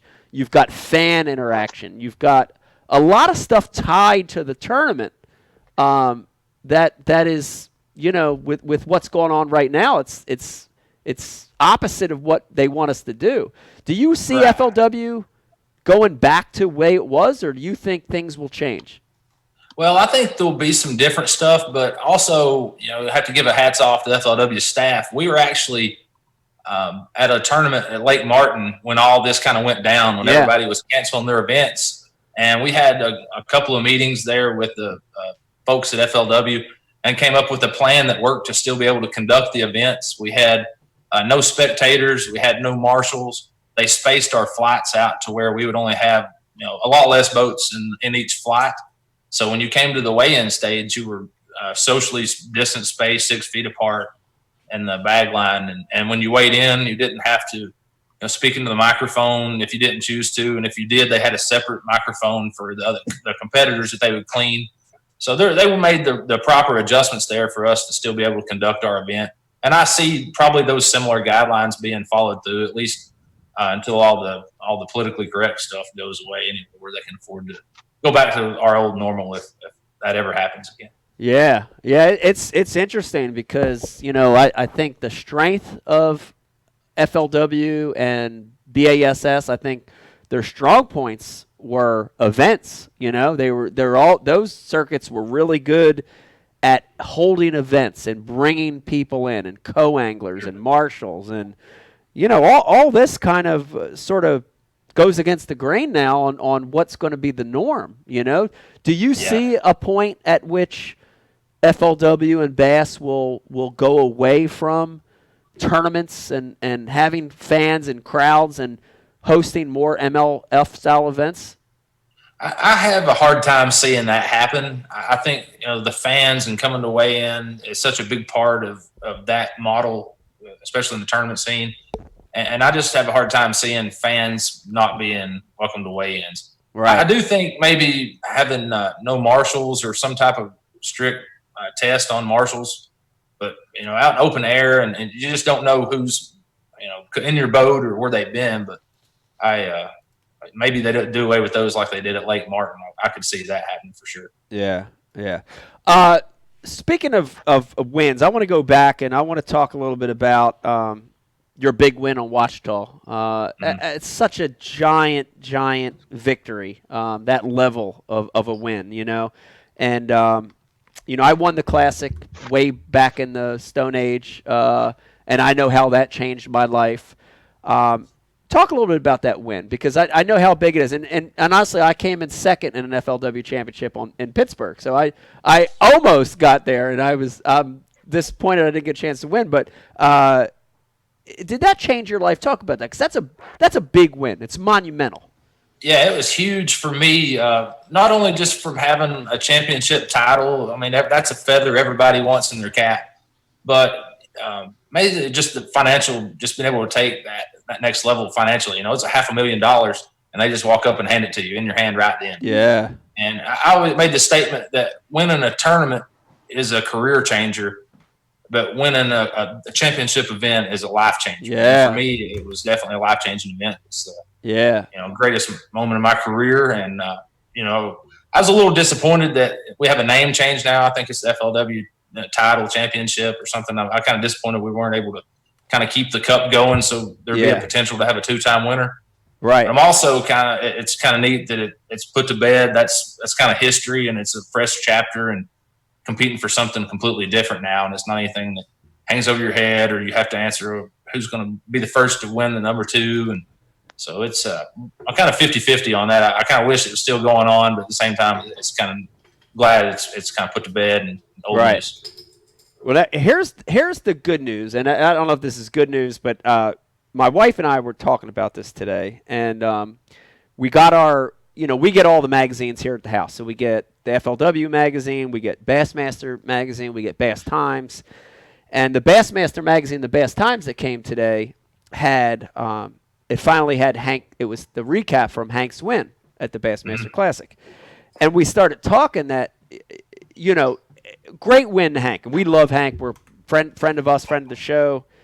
But what was that the worst time you could think of to win a national championship event, right? And again, nothing against Hank, nothing against Bassmaster, nothing against any of that. But it's the first classic after the big disruption, right? In the rankings. And then on top of that, the week after this big COVID-19 thing happens, and it was I'm looking at Becky and I'm saying, it was almost thank God I won way back then. And, you look at your win in 2015, all eyes were on you for 6, 8, 10 months after your win. And it's almost everything, not just bass fishing, but the whole world, everything's taking a back seat to COVID-19 right now. So, me and Becky, we're looking at each other like, man, I feel bad for Hank. I feel bad in a way, Do you agree with that, Brad, or what? How do you feel about that?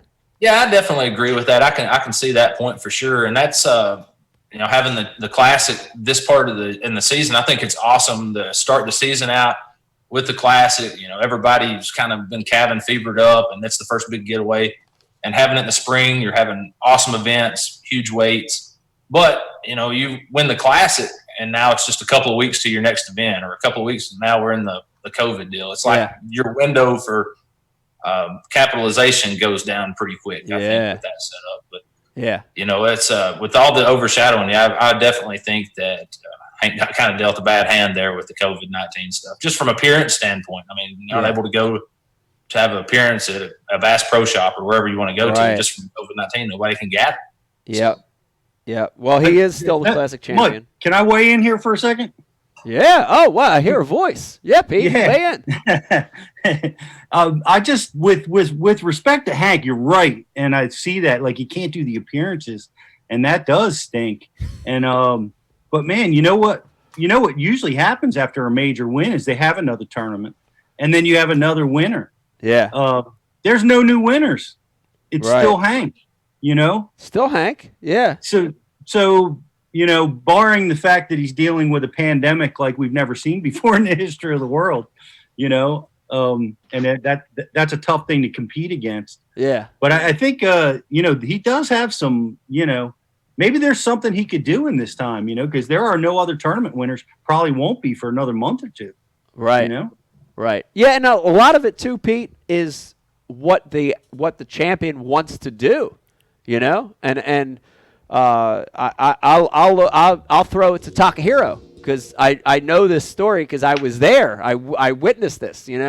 Takahiro won in 2004, and in the classic world, the previous year's champion hands the trophy over, right?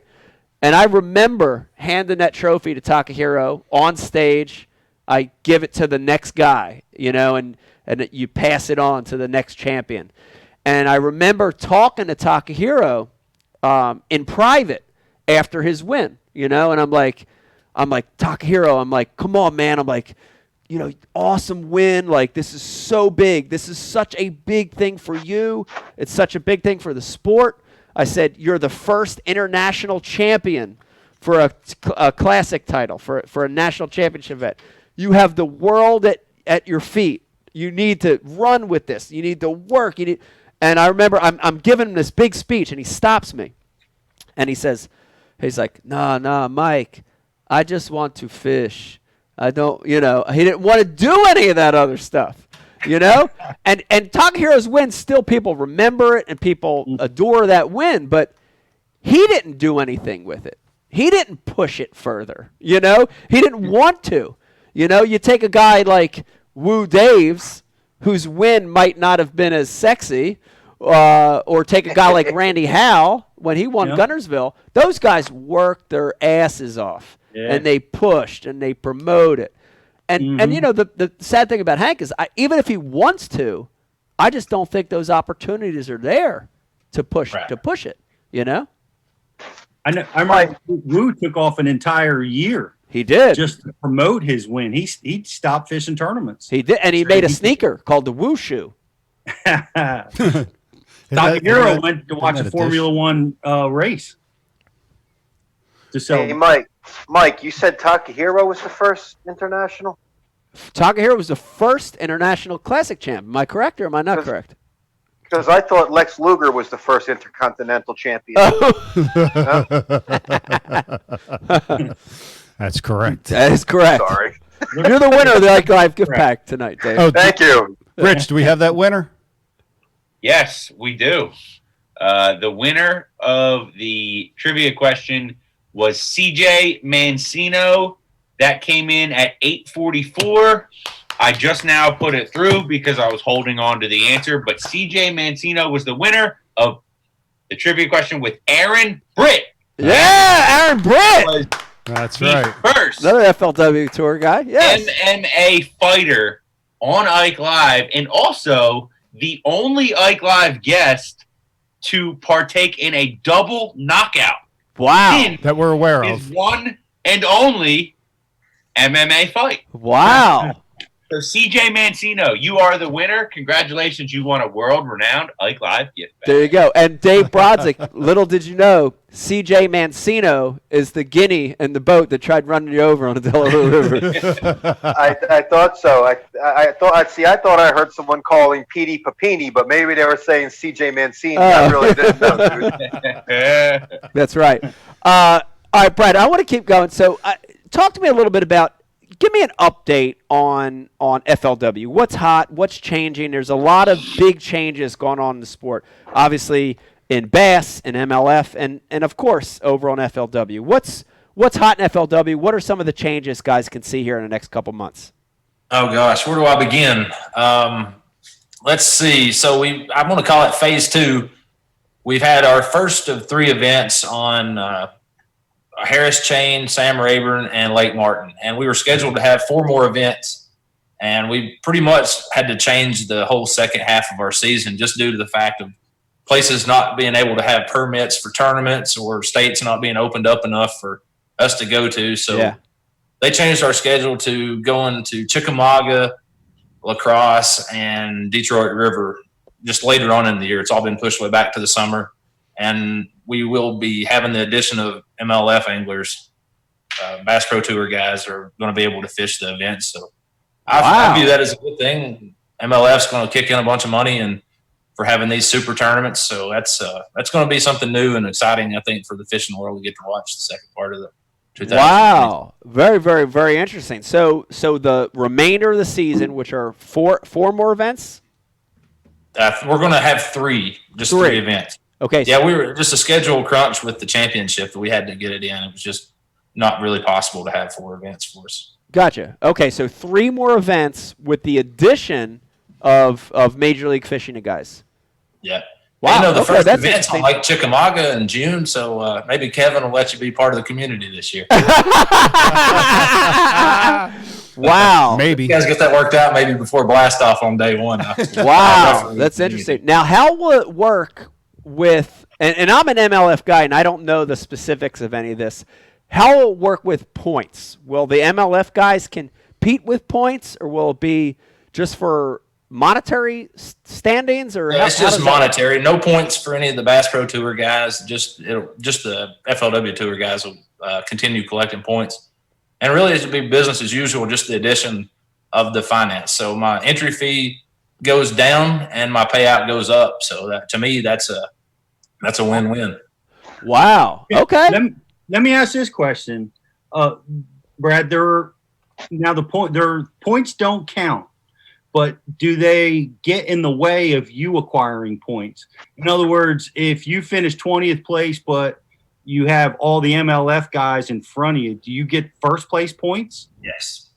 Yeah, you would get first place points. So they're being completely taken out of the points draw. Yeah, just strictly finances, and that's we're all dealt a pretty difficult card here. Everybody's changes. It's trying to make the best of both opportunities for Bass Pro Tour guys and FLW guys. Whereas we may have some drop off on the tour. Some people may not be able to fish the rest of the year from a job constriction or time or who knows what else. So if that presents itself, now our field will remain high enough with the addition of the Bass Pro Tour guys to still have a pretty decent payout, hopefully. But that's what's being presented to us on paper as of now. So everything's kind of a moving target right now, and I'm sure it's a tough job for those folks to have to figure out how to make all this stuff work. And that's from Bass, MLF and FLW. It's a job I wouldn't want to have to do to schedule all this stuff. Yeah, it's got to be a nightmare. The sites, the locations, right, are probably very dependent upon people coming to watch. That funding that the cities put out there, right, are dependent upon that. So that may change how much they're able to contribute. Sure. Who knows how that's going to change things? Right, I know, and that's why it kind of is just a moving target, really, for predicting anything. I mean, our championship is going to be in August this year in New York. I mean, what's that looking like closer to time?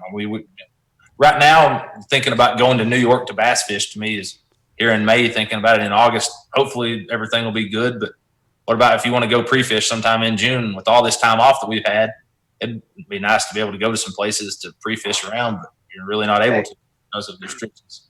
Hey guys, I got a question. I have a question. How come they didn't just move everything to Mexico? You know what I mean? Like they don't even get it down there. You don't even hear about Corona in Mexico. Because they're afraid everybody will have their heads cut off, Dave. Yeah, you're right.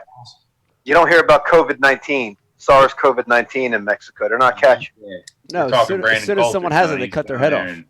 Their own Mexico. No, I mean, move it to them big bodies of water down there, man. Yeah. All right, now I'd be more than happy to have everybody. How is the like Falcon for the championship? You heard it here. Where in New Yorkers are you going?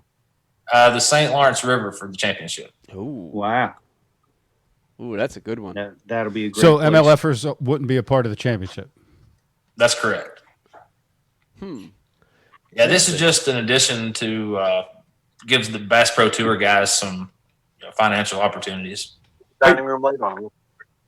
Are you hearing, Brad? Are you?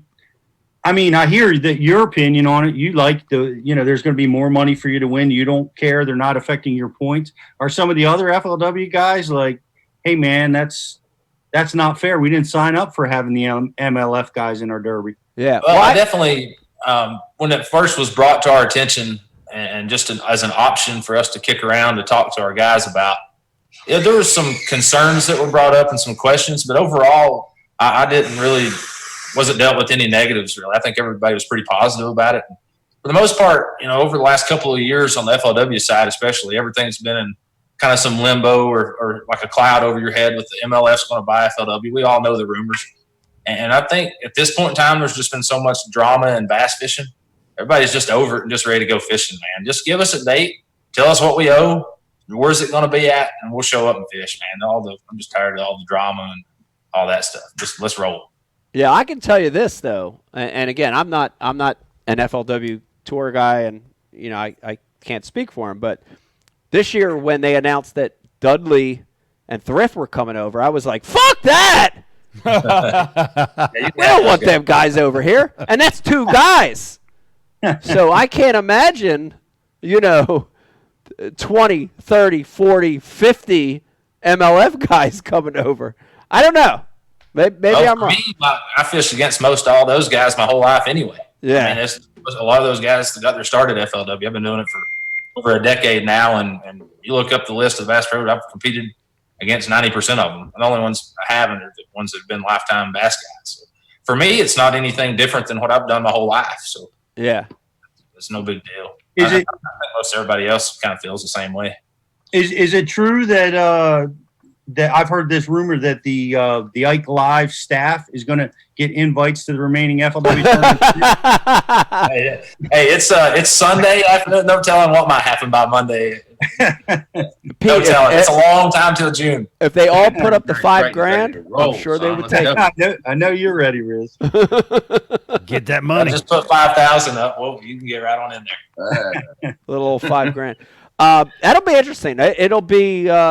I'm curious to see how that plays out. I'll be curious to see how many of the 80 guys accept, that invitation to come over, and right. I'll be curious to see how that all plays out.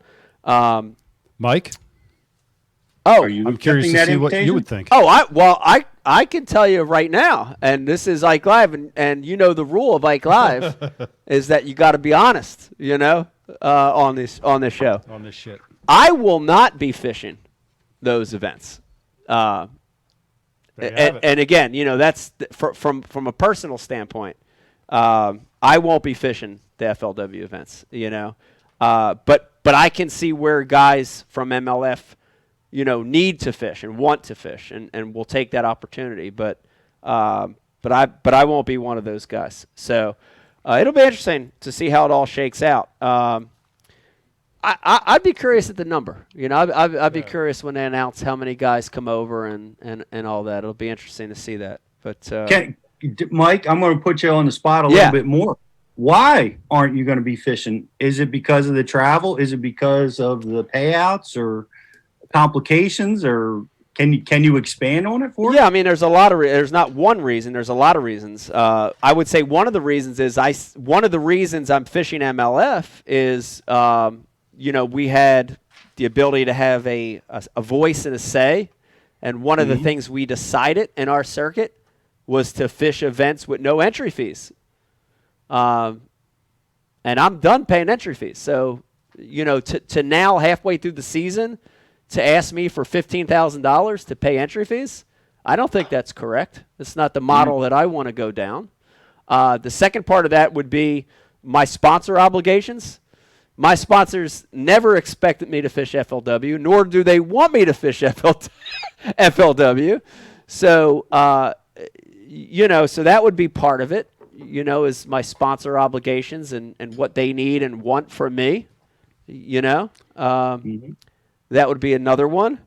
There's a lot, there's a lot, but I'd say those It's nice are being home too, right? It's nice being home. I'd say that's part of it. Man, I hear you. Because once you go to no entry fees, how do you ever go back? Right. How do you ever go back? And here's the other side of that, Pete, is that was groundbreaking what Major League Fishing did. It was for the sport. It shot them into the future as what the sport should be. But what will happen next year, right? What's the reality of this? And I can't speak for MLF. I can't speak for FLW or Bass, but I'm assuming things are going to get a lot tougher, right, in 2021. Will there be no entry fees in 2021? And if there are entry fees in 2021, how does that affect the contract that all 80 guys signed with Major League Fishing, right? They're under contract to fish for 3 years, but if things are changing like this, how does that affect that contract? I don't know. There are a lot of great questions, and I don't know that we know all the answers right now. But I'd be really disappointed and sad if we go back to entry fees in Major League Fishing, because I think that was a huge advancement in the sport. Huge advancement. Yeah, I think we don't know what's going to happen, but we do see a lot of companies that are completely, they're killing their marketing budgets, which is their sponsorships of major tournament trails, advertising TV shows and all that stuff. They're turning that funnel off. How long is that going to last? Is that going to go through 2021? Other companies, they're actually killing it during this period. And, will they be able to step up and make up the difference? A lot of unknowns for sure. Yeah. Going forward there. But we do all love to fish, man. The interesting thing is, I think, and I've said this before on the show, but Ray Scott said it. He said when the economy goes down, more fishing licenses are sold. Yep. And that's the bottom line. That's the beginning, the building blocks of our entire sport. Right. So I see people all the time getting out there and fishing and coming back to fishing during this time. And that fills me with some optimism that things could be not quite as bad as we think they might be next year. I'd agree. Let me remind everybody watching and listening right now, if you've got a question about anything you're hearing, if you have a comment, please hit us up on the IM. Riz will get it through. If you've got a question for Brad, please hit us up. And if you got a question about all this FLW MLF stuff that's happening, hit us up as well. While we're talking about truth, and I said, you know, you heard me say that you're on Ike Live. You got to tell the truth. Brad, we got a couple. Brian the Carpenter's really good at digging up stuff. On people. And we have a couple things that we have to ask you, and we do need the absolute truth from you. Okay. And the one note that I'm seeing here, and I've got like 100 pages of notes here. The one note that I'm seeing is that, Brad, you have some kind of special, unique, personal relationship with Wesley Strader's horse. Do you want to talk about that? This is interesting to me because I've heard this before. We've had the same comment on my notes before, but it's always been like a sister or a cousin or an aunt. But this is a horse, and Wesley Strader's horse makes it even worse. Instead of regular horse, it's Wesley Strader's horse. Tell me about this. Let's see. I won't lie about it. We're going to have certain parts of the story we just ain't going to be able to talk about. Okay. All right. Wesley Strader is one of my best friends in the whole world. He lives about 30 minutes down the street from me. And during the Chickamauga event last year, I parked my camper at his driveway just to make the commute a little bit closer to the boat ramp. Yeah. And subsequently, the fence to the horse is right there. So I had my little chair out after the tournament was over, and the horse kept hanging out. So we just stayed late in the night. I took a picture of the selfie trying to ride the horse to his field. It was not a celebration. We'll just put it that way. I don't really know what we were celebrating, but we're having fun. That's kind of awesome. That's kind of awesome. I'll tell you, I've had some stays in tournaments, Brian the Carpenter, where I've stayed with near or with animals. Yes. Myself. Special bond. There is a special bond that happens. Yeah. There is. I had horses at Orange, Texas a few years ago. It's hard to find a place in Orange, Texas. I found this little like boarding house. I stayed sort of near horses. And then I had a special relationship with a donkey over at Tijuana. It was a tournament on Pickwick, but we were staying up on Wilson. Donkey was staying at the house with us. What was the nature of this relationship? I don't know, motherfucker. Oh, he made some weird noises. I can relate to it, Brad. I can relate to it, man. Hey, man, Wesley's horse will smoke a victory cigar like nobody's business.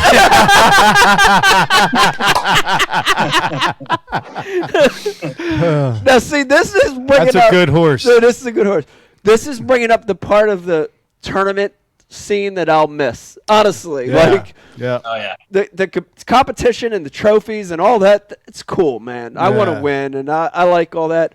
But the travel, dude, the stuff. Brad, you got to admit, you travel a lot with a camper as well. You've been doing it since you've been in it 12 years or longer, you know, even on the front side of that qualifying. I mean, you see some crazy stuff. Isn't that a cool part of the sport? Oh, it's the best time, and that's the cool thing about bass fishing. Aside from the tournament trail, it's like a brotherhood, and we've all got the cliques that we like to hang out with and run around. But you know, you're really almost a family out there, and you're on the road so much. You see each other, and you can do things off the water together. Some of my best friends in the whole world I've met, you know, bass fishing like that. So it's the stories you can tell and get together about. It's amazing. So that's one of my favorite parts about it. Yeah, just the relationships I've made and made some of my best friends that way. Yeah, that will honestly, you know, when I'm done with the competitive side of it, that will be the part that I miss the most. You know, will be the traveling and hanging out with guys and horses and donkeys. That's not Wesley's horse. That's Wesley's wife's horse. So maybe nobody tell her about any of that stuff. Okay. I don't need to get Red fired up. Oh man. But now, hey, Brad, it's Dave. I got a question for you. So, like, you had a similar night like you did with the horse with a reporter, and you were talking about, like, secret underwater portals that the bass hide in at some lake. I don't know anything. What were you talking? Like they were hiding underneath the, like, spring holes or something like that? Oh, Dave. So Dave's like a reporter over here. I think that and this is conversations that I've had with some of my buddies. We have like springs are notorious on the Tennessee River. Right? We all fish them on some of the bars and back channel places. But there's a place close to my house called the Lost Sea. And basically it's just a big underwater cave. It's got a lot of trout in it and stuff. And I just have these visions of these springs leading to these huge underwater bass caves that has giant bass swimming around in them waiting to be discovered. Or you may not even be able to access them. I don't have any idea. Now, did you and Wesley's wife Horse come to that conclusion, or like, how that all happened? No.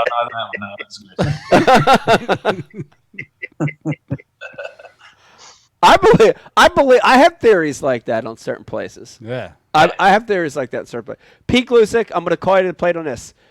Do you believe that Lake Champlain has places like that? Do you believe Lake Champlain has areas of the lake where fish can refuge and these fish have never seen a bait before? Do you believe that? I do believe that. That lake's There you 150 miles long. There you go. You know? Yeah. And they're magical places. It's hundreds of feet deep.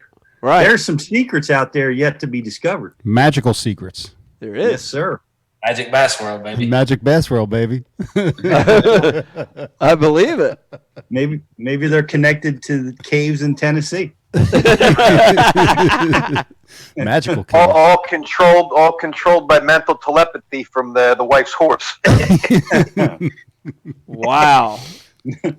I'm thinking Wesley of a TV says he show we hates could do horses. right Is that now. A magical TV show. Yeah. He probably does. He probably hates having to feed them all the time. I have to give them water and require a lot of work. I'd hate him too. So the horses aren't Wesley's. They belong to his wife. That's correct. Okay. The horses only eat grass, so you feed them corn. Like, what else do you feed a horse? I don't have any horses. Down there, you I don't know anybody who owns a horse. You know probably a few people. I don't know. I didn't feed more than grass. That's all. I guess so. That one. Dave, you can feed them hot dogs. Whatever they eat, Wesley doesn't like it. We just did the bucket list with Wesley. Episode 2 is going to be released, and but he talks about his hatred of the horses. Man, Really? Man, I don't want nothing to do with those things. Wow. I heard some people feed them like weeds and stuff like that. Yeah, they eat grass. They smoke grass. Well, we grew corn husk over the fence, and they ate those pretty quick. So that's all. Yeah, down there in Tennessee, hot boxing Mr. Ed.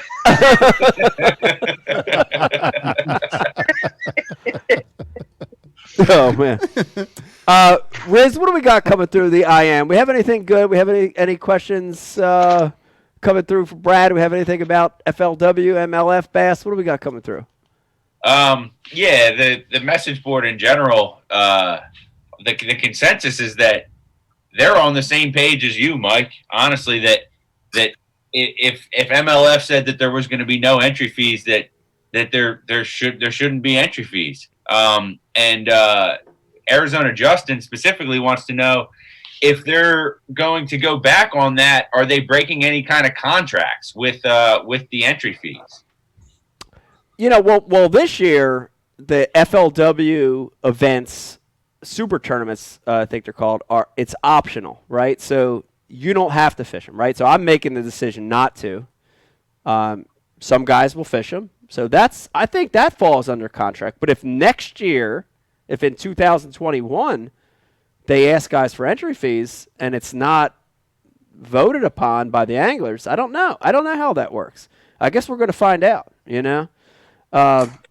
The big thing in the sport, and I'll bring this, Brad, I'll bring this back to you, is that I said this before, and I'll say it again, is that I think there was a big missed opportunity when all this happened a year ago, right? When MLF announced a full circuit and BASS was, vying for their position, and FLW was trying to keep guys. There was this time in the sport where the pros had an opportunity to bond together as professional anglers.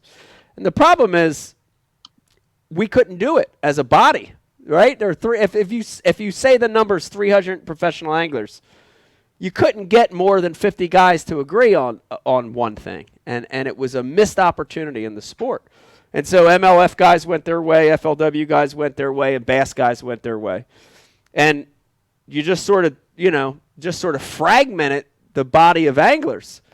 I look back on that time, and I wish we would have been able to get together as an organization. And Brad, I know we were privy to a few emails that went around where guys were trying to organize and as a group of anglers, and it just never happened. Do you have any regret about that not happening back then? Well, I definitely agree with everything you said, and it was 100% the time to have it happen. And it was a little bit disappointing not to see kind of everybody band together. And I don't know what the exact term to be looking for. Almost like some type of board that you could go to that would represent all the professional anglers, right? Like, yeah, I think it's a joke that we don't have health insurance that we can go to as professional anglers, or any kind of retirement fund. That's if we're truly professionals, right? I mean, aside from all the entry fee and rules and rate, just there's not some type of sanctioned, organized deal for the anglers to be a part of. Yeah, I think is and I'm amazed it's taken this long to even get close enough to make it try to happen. Yeah. Yeah, I think MLF is making some steps in the right direction with that stuff, but again, it's for MLF anglers. It needs to get to a point where there's a body governing all that stuff, and it would be a really, really good thing. But who knows? It could happen. You never know. Maybe. I can tell you this. I'm happy to finally get you on the show. And Brad, I know it's been a little bit since we fished again, but I'm excited to get back out there. I'm excited to see you get back out there and compete. Is there any tournament coming up out of these couple that are ahead of you that you're looking forward to the most, and you're looking forward to winning? Not really in particular. The Chickamauga event's close to my home. I've got a lot of experience there, so anytime you're going there, that's good. La Crosse, I've been there one time, and Detroit River, I'm probably looking forward to Detroit the most, just because of smallmouth fishing, get up north. That's a treat for any of the guys in the South. Yeah. Not only from the weather break, but just the fishing's incredible there as well. So yeah. Also, I'm fishing all the Bass Opens, and looking forward to getting those deals cranked back up as well. Get back to competing. It'll be nice. When is the first open? What's officially? happening over at Bass? Have they canceled events? Are they shortening seasons? What are they doing over there? No, they're not going to cancel any events. Everything has been rescheduled, and they've handled everything extremely well as far as communication. Everything's been extremely professional there with dealing with all the open guys. So I've been very impressed with how they've handled themselves. And if they were talking about reschedule a date, they got it on an early and had you an option for a date. Like Cherokee was going to be this spring, and it gets rescheduled to the fall. They had a date there, so we're going to be there in October. And the same with the Arkansas River. That's the next event that we're going to be there in June. And if we're not able to go with that one, we've already got a rescheduled date there as well. So June, I think it's actually the week prior to the Chickamauga tournament. So second week of June is when we'll be at Arkansas.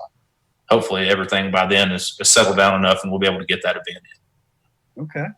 But they're doing a really good job of guys that are trying to get qualified for the Elite Series. They know that the Opens is the path, obviously, to do that, and they want to put on the events that they promised everybody. Don't want to shorten change anyone. So hats off to them for all the work they've done as well. Yeah. How are they handling the boater co-angler situation in the Opens? I haven't. I don't know. I don't know any of the details about that. I haven't asked. Okay. Yeah. Well, it's a tough time. It's tough to try to reschedule and juggle all this stuff. And I think, we talked a lot about MLF, FLW, Bass tonight, and I think the bottom line is they're all trying to do their best, Sure. to deal with what's going on and reschedule. So it's a job that I wouldn't want to have, so I think they're doing the best they can, and that's all you can say about it. So, Brad, I can't thank you enough for joining us tonight. I wish you safety, during this time. I hope you and the family stay safe, and excited to see you back out there competing, hopefully in a month or so. All right, guys. I appreciate y'all having me on. Thank you very much. You got it. Brad Knight, everybody. Thanks, Brad. Yes. I liked it. I like this Zoom. I like the Zoom versus the Skype. It's pretty good. What do you think? I like it a lot. I like it a lot. Yeah, I'm still trying to figure it out, but I like it a lot. I like it a lot, too. Do we still have the Brady Bunch on, or are they gone? No, we got them. Oh, the Brady Bunch there. We're still here. Dave, Dave Brodzik. Dave's asleep. Yo. Do you know how many cell phone pictures Brian's taken of you lounged back like that while we're talking? That's all right. What he doesn't know is I took a picture of his horrible kneecap when we were driving down to Alabama that I'm just waiting to release to everybody else. His kneecap. Brian's kneecap. That kneecap looks like a softball was glued in the middle of a wiffle ball bat. Wow. Well, I gotta see. Can you post? That sounds like an Ike Live post, Riz. No, I'm saying because I'm waiting for him to be a smart aleck. Yeah, send one picture of me relaxing there, Brian. Oh, I don't have to send them. I post them all over social media, and you'll never see them. Just the rest of the world. Okay. All right, we got a couple more things to take care of, but I did want to. I'm glad you brought that up, Dave. Not Brian's knee, but the classic. I did want to get everybody's opinion on the classic real quick too. And Riz, start with you. Bassmaster Classic happened before all this madness, like right on the front side of all this crazy shit. What were your thoughts of the Bassmaster Classic? We were there with Ike Live, of course, with Bass University, Ike Foundation representing. What did you think about the Classic? I love it. I think that it was a great event. I mean, we always have a great time with everything that goes on down there. Ton of stuff going on with Bash U and Ike Live. But as far as the Classic goes, it did kind of appear from the outside looking in that the attendance inside the arena was down a little bit. But it seemed like in the venue there that we were at all the time, it seemed like the traffic was good and there was a lot of people coming through. Yeah.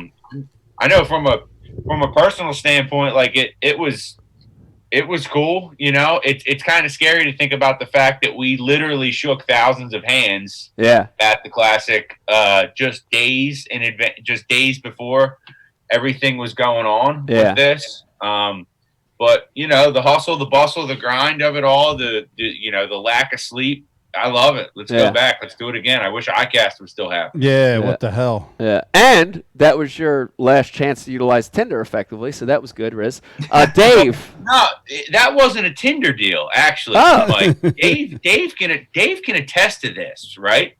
So first night we get there, we're sleep deprived, everything, and I'm wearing a black AFCO jacket that smells like crappie. And my jacket was sitting on the back of this chair, and you know, a couple lovely ladies sat down there, and I think the aroma of the crappie is what lured them in. Wow! Out with us, so crappie, country girls. Yeah, country girl, Texas. Well, I hope she's not watching, but wow. Next up, Dave. How was your Classic, Dave? Yeah, Dave Brodzik. Let's go to you. How was the Bassmaster Classic? Was that your first Classic, by the way? Yeah, that was my first Classic. Am I still mute myself? Yeah, that was the first one. So for me, it was a little bit different. You know, I wasn't really at the booth. Hey, how you doing, Jack? I think she's upstairs. Yeah. No, don't worry about it. Sorry, guys. Jackie just came home to get the baby. So like, I got to hang out with Mike because my job was to keep Mike on schedule, going from sponsor obligation to sponsor obligation. And for me, the first time since you've been a pro, Mike, I've told you, so I'll tell you people, I got to actually watch you interact with thousand people, and that was kind of neat. Watching kids stand in line for 45 minutes to an hour, and even grown men, just to tell you a story about a 3-pounder got off. You know, like it was really cool to see. It was cool to see you treat every story like it mattered because you knew it mattered to them. You know, I'm sure it mattered to you too. You know, I'm a cynical old man, but you know, as for we didn't get to see any of the weigh-ins or anything like that, so you experienced the arena. But the spectacle, and I don't know if I ever need to do another one again, but it was fun. I appreciate you guys bringing me. Now, why the hell you gotta say that? It was awesome. I loved it. I don't think I'll ever do it again. Come on, Dave. I didn't even see you, Brian. You acted like you had a second family. Like when other guys have a second family. I worked my ass off and I went to bed. That's what I'm saying. It isn't like we palled around. Like, you know, second it's like, family. I'm sorry, Dave. yeah, like he's having 2 Christmases, you know? That ain't right. I went to bed, bro. All right, now, No. Pete, does the classic for you? Does it feel like work, or does it feel like a fun event for you? You know, it's both, honestly. I mean, it's more work than you could ever imagine. I mean, we're rolling out, we're getting the booth set up. We got people all over the place. We came out with the biggest crew we ever had. And that part was awesome because, you know, Dave, thank you. Dave was a big help for all setting up our booth, helping us. Riz, of course, driving everything down. Brian, too. And we had a lot of people helping. We had Snooky there this year. We had the whole Stray Cast crew pitching in a bunch of different ways. So it's just a lot of moving parts. That was crazy. But I love the interviews. I get to do a lot of interviews down there, and that was cool. You get to, you know, there's some real highlights there, you know, talking to some veterans like Bernie Schultz and David Fritz, talking to the new guys, creating new baits. You know, so it's so much fun. It's so much work. You get to see people, like Dave said, you know, people coming up, hey, thanking us about Ike Live. They love the show, thanking us about Bass University and what we're doing. And I mean, I had one father come up to me, and this was, I think this was the highlight of my classic interaction down there. Was he came up and you could tell he was emotional right from the start, and he said his son you know, got injured and couldn't play baseball or something, you know, to that effect, and he discovered fishing on the internet and you know, had no idea, you know, he was coming to his dad trying to figure out how to bass fish.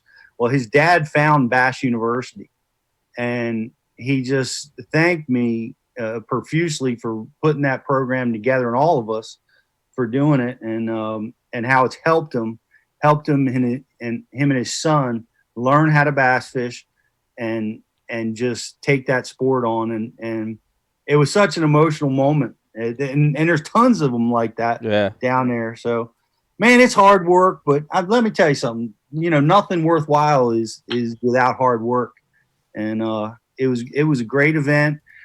You know, generally speaking, the crowd was, I think, a little down, you know, because of what was going on. It's funny how, you know, we were all elbow bumping and fist bumping, trying to, you know, using that hand sanitizer like crazy. But you see somebody you haven't seen in years, and just these spontaneous hugs. Oh yeah, just you couldn't stop it, you know. Yeah, and you didn't want to, you know, and you know, so I don't know. It was a classic. It was pretty awesome. Yeah, Birmingham's a hell of a city. Birmingham's a good city.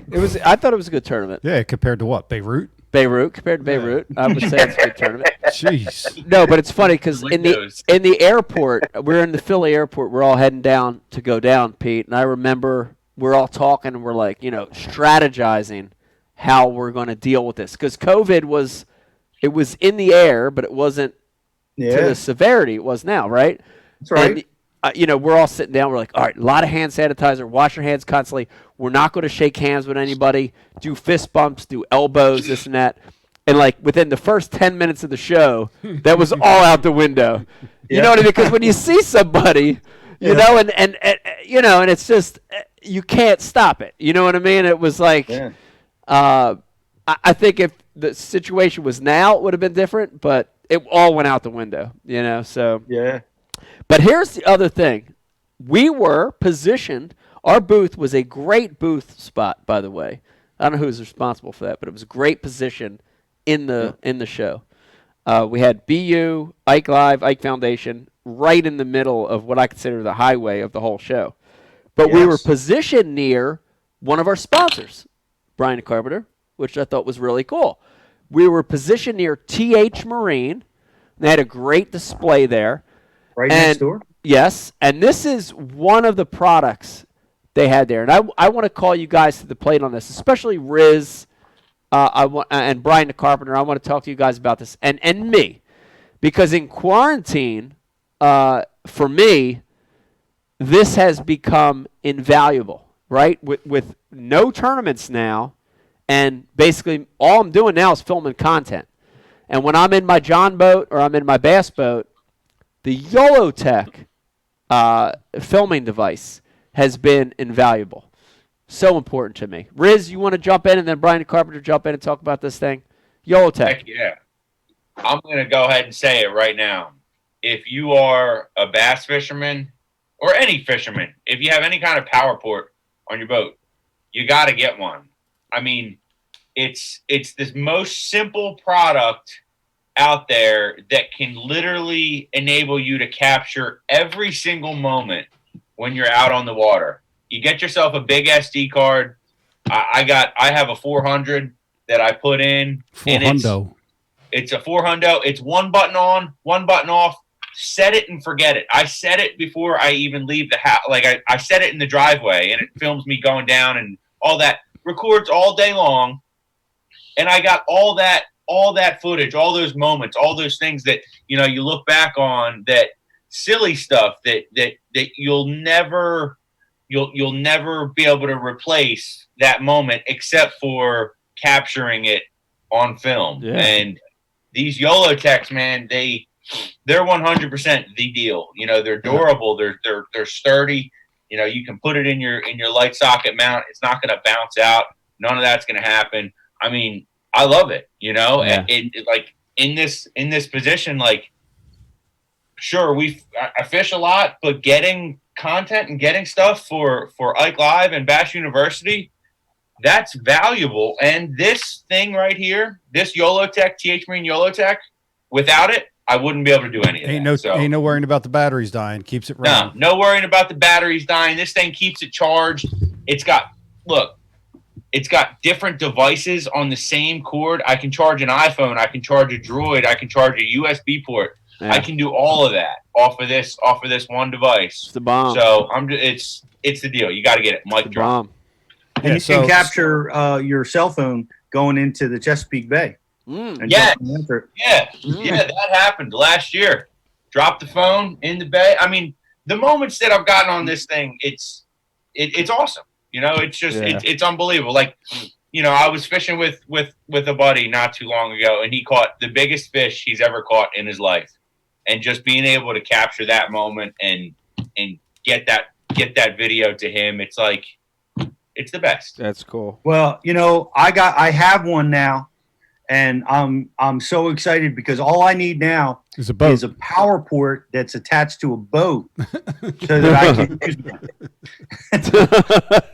it. That's next. Yeah, so like you see here, Rich has his camera hooked up to it. They have attachments where you can they have this Wicket LED light. You can have your camera and your light both run at the same time. There's a little attachment like this here where you can put your phone on there and then plug your phone in, keep your phone charging, keep your phone running. Good stuff, man. It's good stuff. Yep. Yeah, it's good stuff. Check it out at TH Marine. It's been awesome. It's been awesome for me. Like Riz hit it on the head. I turn it on, I just leave it run. It's awesome. I captured so much good stuff in the last 4 to 6 weeks on that deal. So check it out. That's a TH Marine product. Really, really cool. Everything from John boats to bass boats. Brian Carpenter, let's go ahead and do this before we end the show. So everybody like and share on Facebook. Oh yeah, and share. We're gonna announce a winner in a couple minutes. Oh yeah, Riz, like and share. We're gonna announce this winner, this amazing Ike Live gift bag, 20 pounds at least. Doing curls with this. Yeah. It's a lot of weight there. Dave's gonna be snoring any minute. Let's go ahead and do a live unboxing. Mystery tackle box. This is the Pro box. We're going to go ahead and unbox this one. I'm going to pass it to Brian.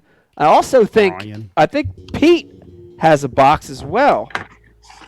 Is that correct, Pete? Pete's I have one. Okay, Pete's going to do a little unboxing too. This is a great thing about Zoom. I don't have a pen to open this damn thing. Fuck. We got it. While you're opening it, Mike, let me tell you something about one of our other sponsors. You got to order everything online, and I've been, I had to order some soap, and we were about to order from, supermarket and do stuff. And I went through the Ike Live page and took advantage of the discount code, got myself a bundle of Dr. Squatch, and I'm loving it. You know, this yeah, it's amazing. Me and Jake love it. He's got one in his bathroom. I use the rum in my bathroom. It's my favorite. Bay rum. And, Rum's your favorite? Bay rum. It is the best. What's it called? Like rum. Bay rum. Bay rum's good. Rum. That's the juice, man. Pine The tart's crisp the juice. IPA, you guys probably all going to like that one. This Nautical Sage is pretty awesome too. So I'm all stocked up on Dr. Squat, courtesy of Ike Live. That's awesome. All right, so I just. What's your favorite part to wash? It's not. All right, so listen to me. Listen to The me. dirty parts. I just opened up this mystery tackle box. I'm gonna say it again, Pete. I know I sound like a broken record, but the thing I love about mystery tackle box is when I open it, I look for the stuff that is like off the wall, and like I look for stuff that I'm like I would never buy that. Now, Dave Brodzik, pay attention to this because this is something I think you would have threw back in the '80s right here. This is a lure called the Motorboat. Motorboat. By 13 Fishing. Okay, now listen, 13 Fishing made rods and reels, and now they're making baits, which I can't even believe. But listen, this is a fluke-style body. All right, Dave, try to pay attention to this, Brodzik. It's a fluke-style body. It's already got the hook in it. It's got like a 4/0 extra wide gap hook. And where the fluke tail would be, there's a screw-in buzz bait buzzer. Just the blade to a buzz bait.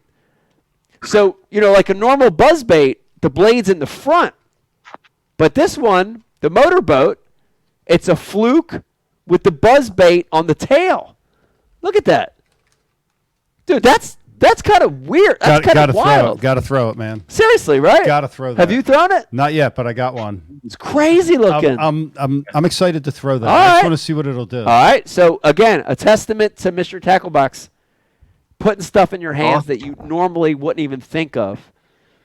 And I like this thing. I like it. It's such a subtle little thing. Subtle top water. Yeah. Dude, by the way, real quick, to depart from that, I had striper busting all around the boat last night, breaking the surface, and I could see what they were popping on, like 1-2 inch little, maybe 3 inch little glass minnows of some sort. I put on a popper because they're busting the surface. They would not touch it. Poppers right there. What is that? Match the hatch, baby. They just got locked on a certain something for like 20 minutes or so, and they wouldn't touch anything else. Once that settled down, then I could start getting bites, but God, frustrating. Hey, Brian, how big are their stripers? Are they little bank runners, or are they bigger than that? Everywhere from 9 to about 22 inches, 24 inches. Okay. There was a pocket of them that were that 24, and I think there were some upwards of 20, 28, 30 that were busting early on, and I got one of them, and then there was certain schools of them that were like you could tell they were just little 12, 14 inches. Nice, but it's still fun, man. I'm just yeah. something new to learn. Something new to learn. Kind of getting bored of bass fishing. I was like, let me skip a 2-pounder across the surface. All right, he's in. All right, Brian Carpenter, what do you got in your box over here? I opened up this here Lunker Hunt's Core Strength. Ooh, right there. Looks like a Nico rig worm to me. Yeah. So, I opened it up and I had to smell it, dude. Dude, tell me this doesn't smell like the original power bait. The original power bait, the one that was actually really, really good. It does. It smells like the original power bait. Wow. Yeah. Ooh, yeah. that's The such a first soothing one, smell. That was the one that they had in their gullet every time. Yeah. So it's a little interesting. Kind of like a hand pour. I wonder if they got a black char tail, Dave. Yeah, that's what I'm talking about. All right, Pete Glusick, what do you got in your box?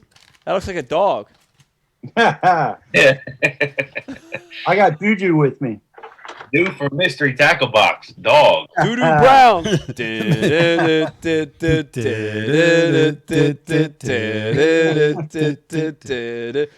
Brown.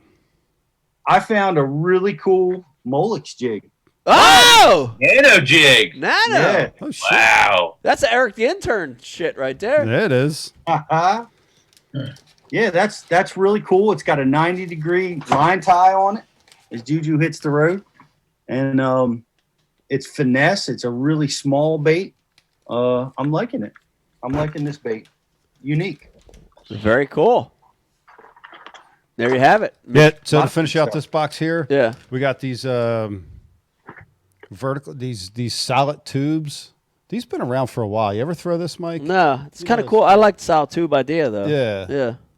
They've been around for a while. Got that. Got a jig here. Jig. And the jig is up. Some kind of top water bait. Top water bait. Some kind of hook. Hook. And some big bite bait. Some kind of flipping John. I like it. All kinds of stuff. A lot of stuff. All right, check it out. Here's the gold rule. Mr. Tackle Box, good stuff in it. Unique stuff. Stuff that'll catch more fish. Give them a try. MrTackleBox.com. All right, here we go. Let's get we need 2 winners announced right here. Riz, we need a reel winner. Oh, big. We're giving away an amazing reel, and I wish we had a way to show. Can we show the reel? Do we have a picture? Is there an ability to do that somewhere? Yeah, I got a picture. Let Brian bring this up real quick. Brian, show this reel real quick. Oh my God, look at that! This is a one-of-a-kind Ike Live Abu Garcia reel, Revo reel, if I'm not mistaken. It might be an MGX, dipped. Totally revamped, bearings stellar. It's going to cast a mile. Beautiful one-of-a-kind Ike Live reel. And we're going to announce a winner tonight, Riz. What do we got? Who do we got for this reel? Our winner for the Ike Live reel is Kevin and Angela King. Wow. Kevin and Angela King. I'm assuming it's a shared Facebook page, husband and wife. Kevin and Angela King, congratulations. You're the winner of the Ike Live Reel Contest. Thanks for everybody who participated. Wow. Kevin and Angela. Nice job. Man, that's awesome, man. I wonder if they're going to split the reel. Why do people do that? Why do people do the shared page thing? What's that all about? You don't Dave, even have an account, really speak on that, but I'd imagine it's because I don't know. The family deal, I guess. I think Kevin used to mow him down, and this is his way of acting like he did. Oh, could be. All right, Dave, I'm gonna call you out though on this. So Dave and I met at this really off the wall place, this little pond that nobody fishes. It's like a little hidey hole. And I don't know where it's at, so I'm like, so me and Dave are texting. Dexter. Me and Dexter are texting. And I'm like, and first of all, I'm shocked that Dexter's even texting because I didn't think he could text. But then all of a sudden, I'm like, all right. I'm like, Dex. I'm like, drop me a pin on that motherfucker. And then all of a sudden, silence for the next couple hours. It might have been a day. And then all of a sudden, I finally see a text back, and he's like, "I don't know how to drop a pin." It was a screenshot of a pin. And then instead, I got a map from the Yellow Pages. I'm where the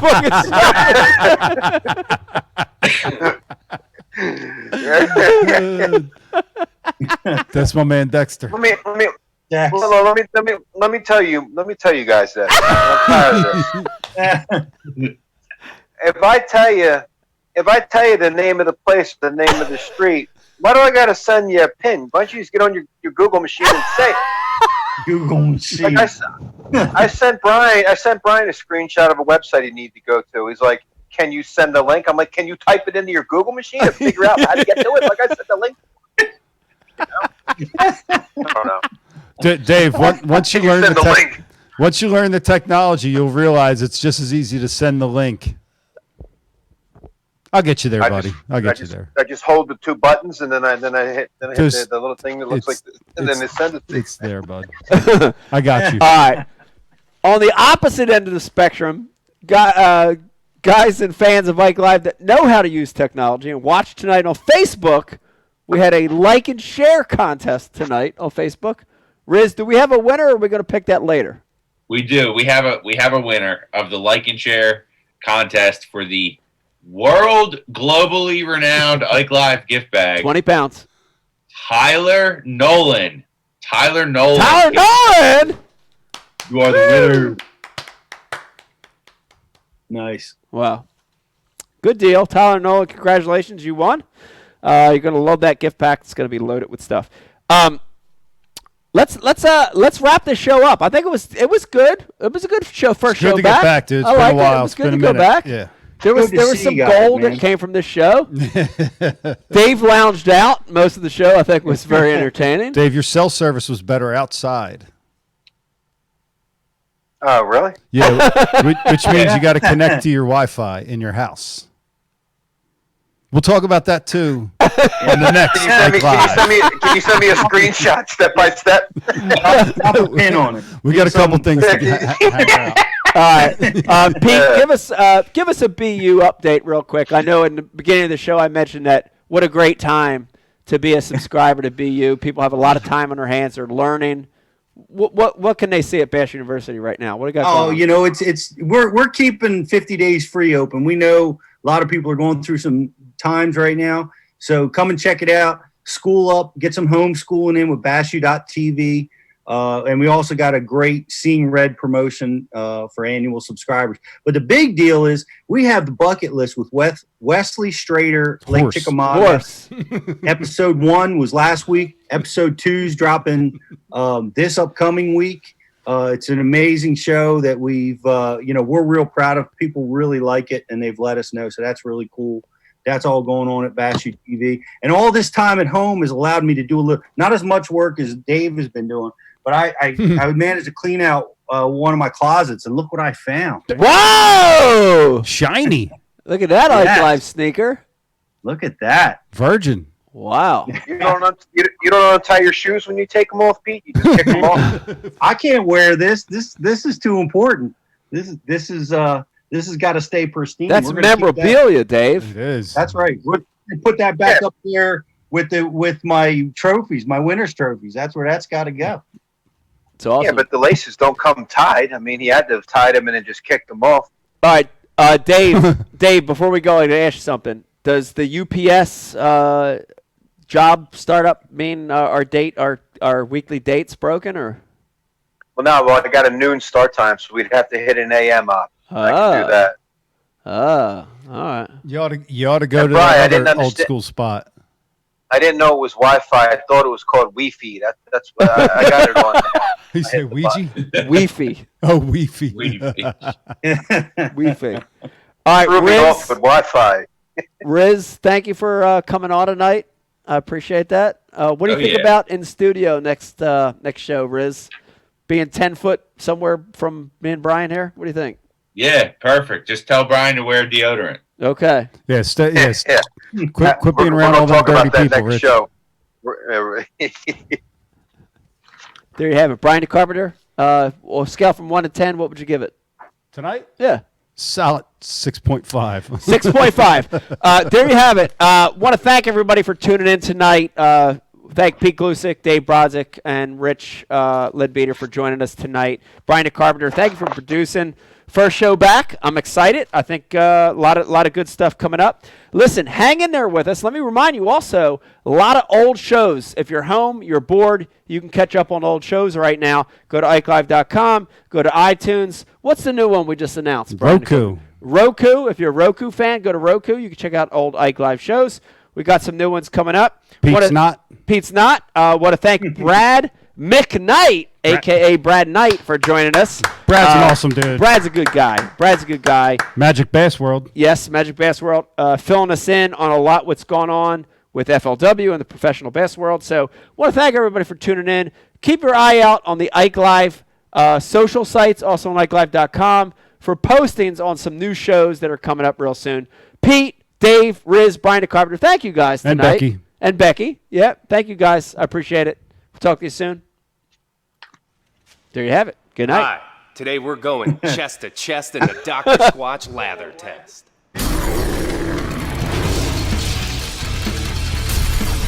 On that half of Mike's impressive chest, we're rubbing him down with 3 name brand bars. The result? A sad, milky film of disappointment. How's that feel, Mike?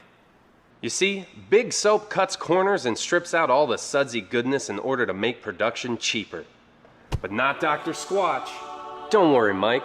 Dr. Squatch soap retains all the natural ingredients, which creates a rich, foamy lather, leaving your skin healthy, soft, and clean. Ooh, looks like Squatch is taking over this peck party. How do you feel now, Mike? Dr. Squatch Natural Soap. When we say it lathers, it f***ing lathers. You deserve glorious lather. Take the lather challenge for yourself today. 4.5-inch drop shot worm, Bama bug. Finesse jig, PB&J, give me something hard. Hey, KVD here. Now, I didn't always know this much about fishing. 4-aught EWG worm hook. In fact, there was a time when I couldn't tell the difference between a jerkbait and a stickbait. But then I signed up for Mystery Tackle Box, the original monthly tackle subscription. And now I know more about fishing than I do about calculus. And he knows a lot about calculus. Plus, I get amazing extras like free fishing magazines. October 2016. Featured article, 4 places to throw a frog. Exclusive decals. Zombie bass. And how-to videos for all the great baits I receive. How to tune a crankbait. Is that underwater footage I smell? I got goosebumps. So if you're looking to develop enhanced fishing abilities like me, or you just like getting new tackle every month, go to mysterytacklebox.com and get your box today.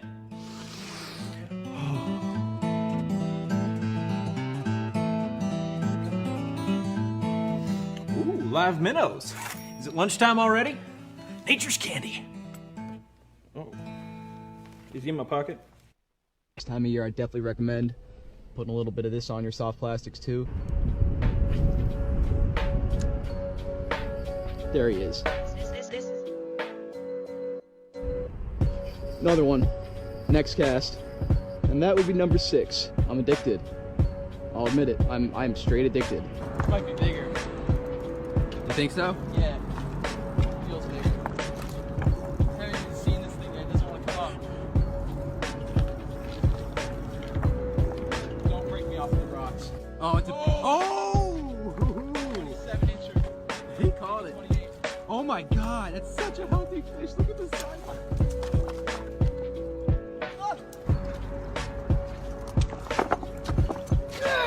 Put a little liquid mayhem on your crappie jig, and look where the stripers get it.